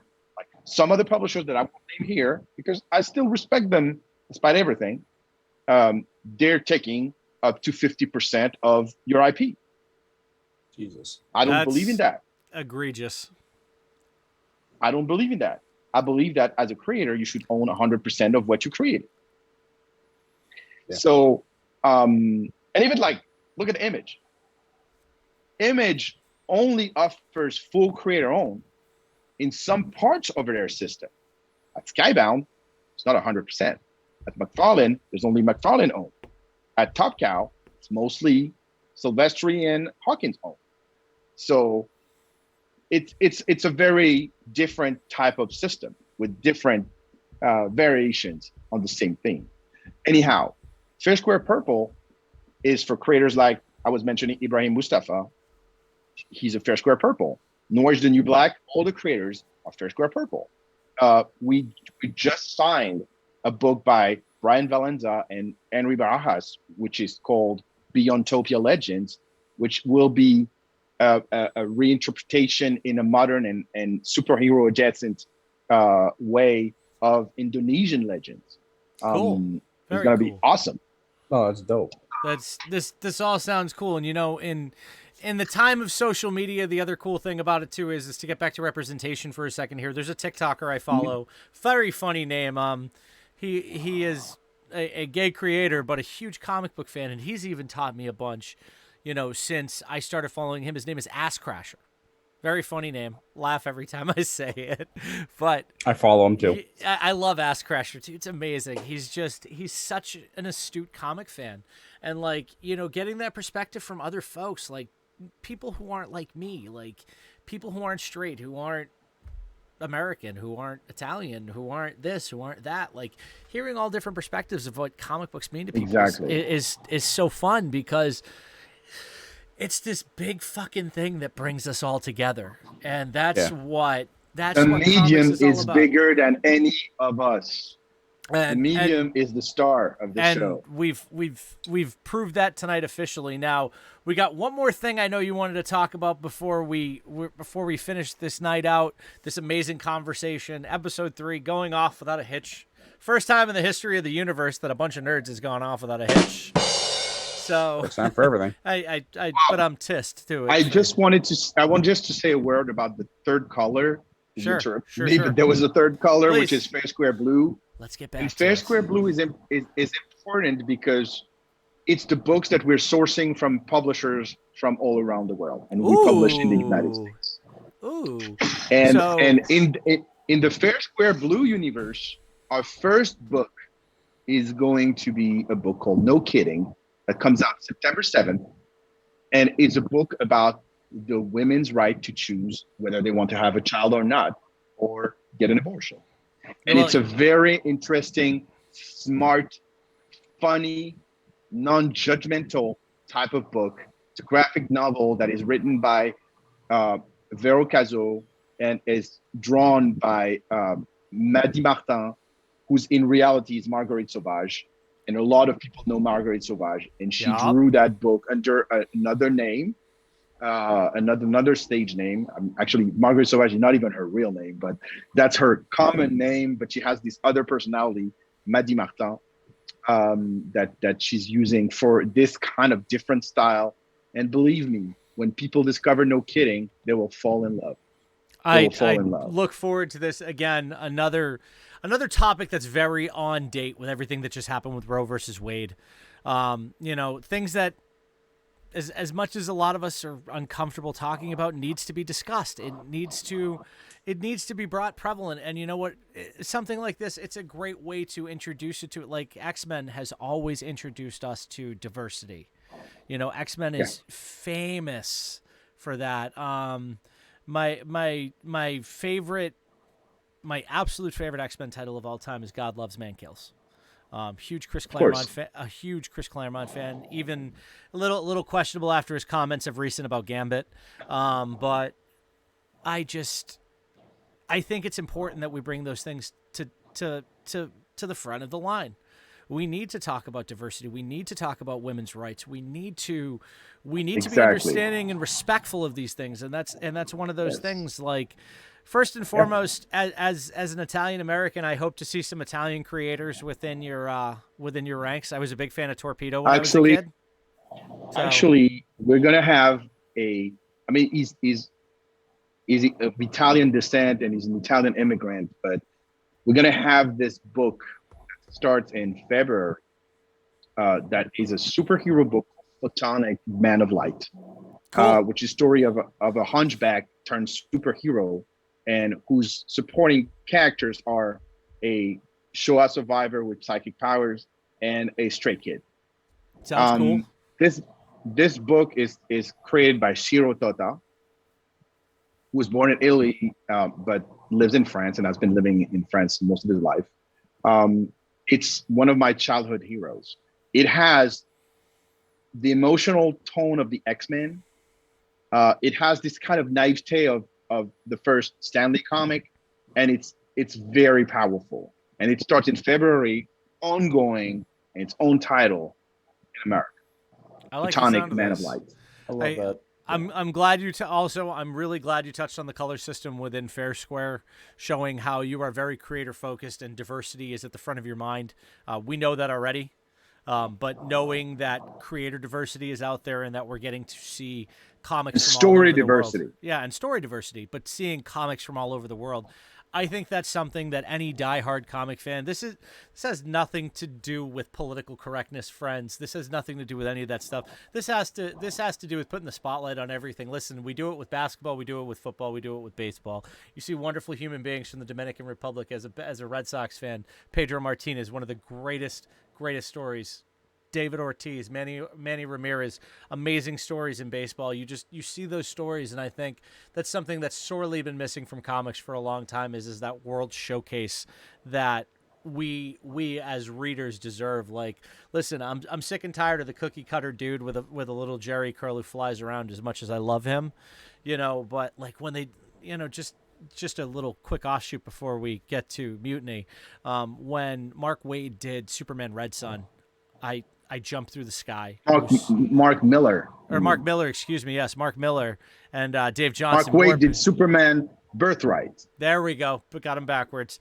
But when Warpig Dave Johnson got on with him on that one, and they brought Superman to Russia, it was an amazing story. It was fresh and it was new, and but now, like, as we continue on, we're in a time where, people create everywhere. It doesn't matter where you're from. Creation is a thing, and as we've been talking about these last few minutes, the era of social media is very apparent and very open, and it gives us that opportunity to take that information that we have, that globalization, as we've talked about, and make it more apparent and more open and diverse. And hell yeah, I'm all about it. I'm all about reading creators from all over the world. Let's do this. Send me the books. I'll send you a check. But let's talk, before we finish up for the evening, let's hear about Mutiny Magazine, because this is a cool story too. This is in this Mutiny issue, Magazine. we kill comics. And I mean, yes, but softly. Wait. Well, everybody does softly. Come on now. Have you not read a CGC label? Death of? No. I don't do CGC. I mean, I see the CGC witnesses when they come and they have me like sign or whatever, or when I do a commission and they want to put it in a box. So yeah, that's the only time I see CGC, but I don't have any of those myself.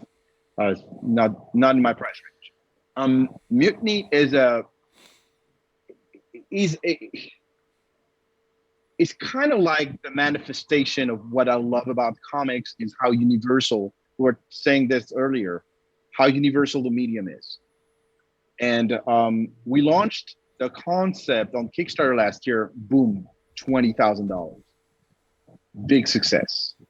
That's 1,200 copies. That's not bad for number zero, issue zero. 20K, given that you can go to crowdfunding now and you have platforms like, and I'm just going to name a few platforms here: Patreon, OnlyFans, Coffee, Kickstarter, GoFundMe, etc. N-House, yes.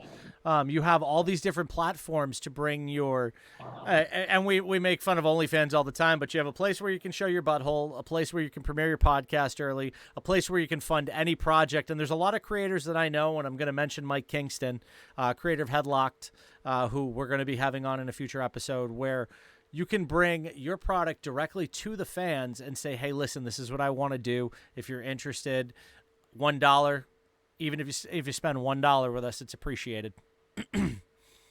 But continue about Mutiny, please. So Mutiny was clearly, Mutiny took a lot of the experience that I got when I was doing comic box in France. And some of the material is actually completely translated and repurposed from my comic box days, because comic box had 120 issues. So, and most of the material has never been read in English. So it was just a matter of translating it into French and adapting it for the times with the new design and all. But that was not all. So there are some interviews, there are some in-depth articles and all things like that in Mutiny. But the attraction is not that. The attraction is, for the first time, you have independent and mainstream comic in the same publication. You have the big guys, the Marvels, the DC, the Image, all these publishers we talked about. But you're going to also hear about publishers and talent you never heard of before. And you're going to have up to 50 pages of original comic stories from said independent creators. So that's a lot. That's a lot of material. And issue 1 came out, and you have 5 covers every time.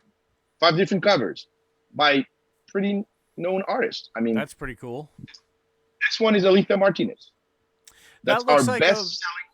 That looks like a play on Kill Bill, but also it looks like a play on something that Connor and Palmiotti did.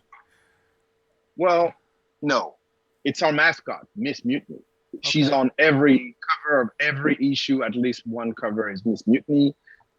We had Derek Robertson, who did the initial issue with the cover with the Homelander from The Boys. It was an original cover. This one is Arthur Adams. Oh, I love Arthur. But we got like many talents. We had Layla Lace. We had a Todd McFarlane, a Greg Capullo Spawn cover for issue 0. We had Jacob Campbell cover. We had Crisscross cover. We had so many different covers. And issue 3 comes out also in 2 weeks. So it will be out. I mean, it's still like, maybe we'll be there in time for August 31st, but if not, it's going to be September 7th, a week later. But it's there. It's at the printer right now, and it has 5 covers.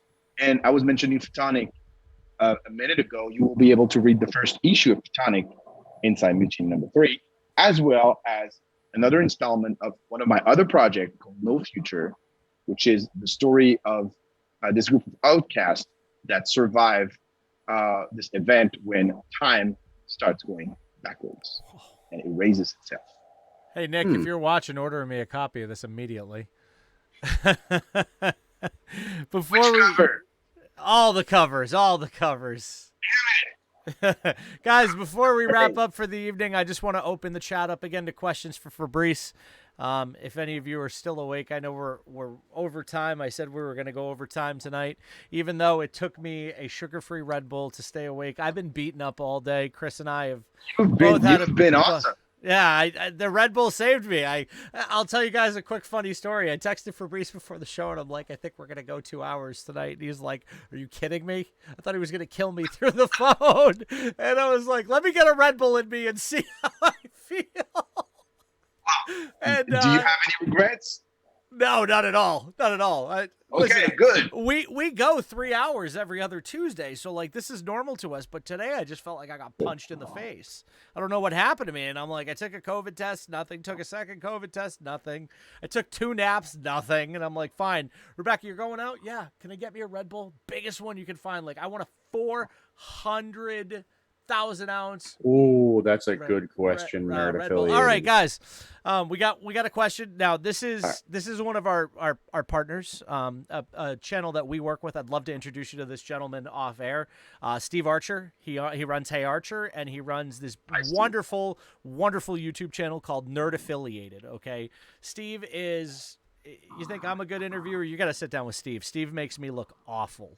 I mean that. I love Steve to death. One of my closest friends, one of my favorite people in the whole world. Met because of Instagram. We live 2 towns over from one another. He wants to know, what is your dream? If you had a blank check, okay, and I know where this is going to go, and this is a great question. So let's just say someone gave you a blank check and said, you have as much money as you need, and I know it's going to be one of your creations, but what is your dream project? It's not necessarily going to be one of my creations, but let's put it that way. I want FairSquare Comics to be as big and durable as possible. That means that if I have a check, what I'm going to do is hire people, pay them fairly, pay talent fairly, release more books, buy more licenses, do the thing full steam, and do more of it. And yes, of course, I'm going to write and draw more because that's what I want to do ultimately. But I'm also going to think about others and welcome more creators and more projects. And I think that, and also there's a lot of other things that I want to do in comics. I want to have initiative towards the direct market to talk directly to retailers. You know what I'm doing when I go to shows? I give my phone number. Like, people can text me 323-405-9401. If you want to text me, we can talk comics. No problem. I'm open. Like, people can text me. I'm accessible. I'm never going to be the man in the ivory tower looking people down from where I am. This is not who I am. I come from the gutter. I come from nothing. And even though I'm not there anymore, I still remember how it feels. And so believe me, there's no way I'm going to be different.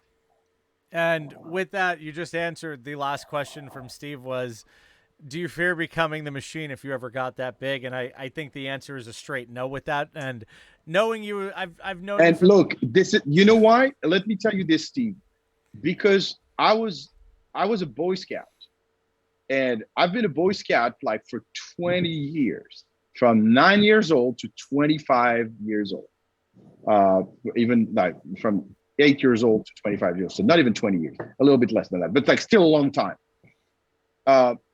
And when you're a Boy Scout, the collective comes before the individual. And that's a rule I still live by. Like, I like to work with teams. I like to work with groups. That's why comics are very, I was born to do comics. It fits my personality really well because I'm not alone in this. I have teams. I have people I work with. And I'm very loyal to people, and I request loyalty from people working with me. So I like to work in that environment where I have teams. So I'm a machine, but I'm a machine in a group of very beautiful engines. This man is a Terminator 8000, man. Let me tell you.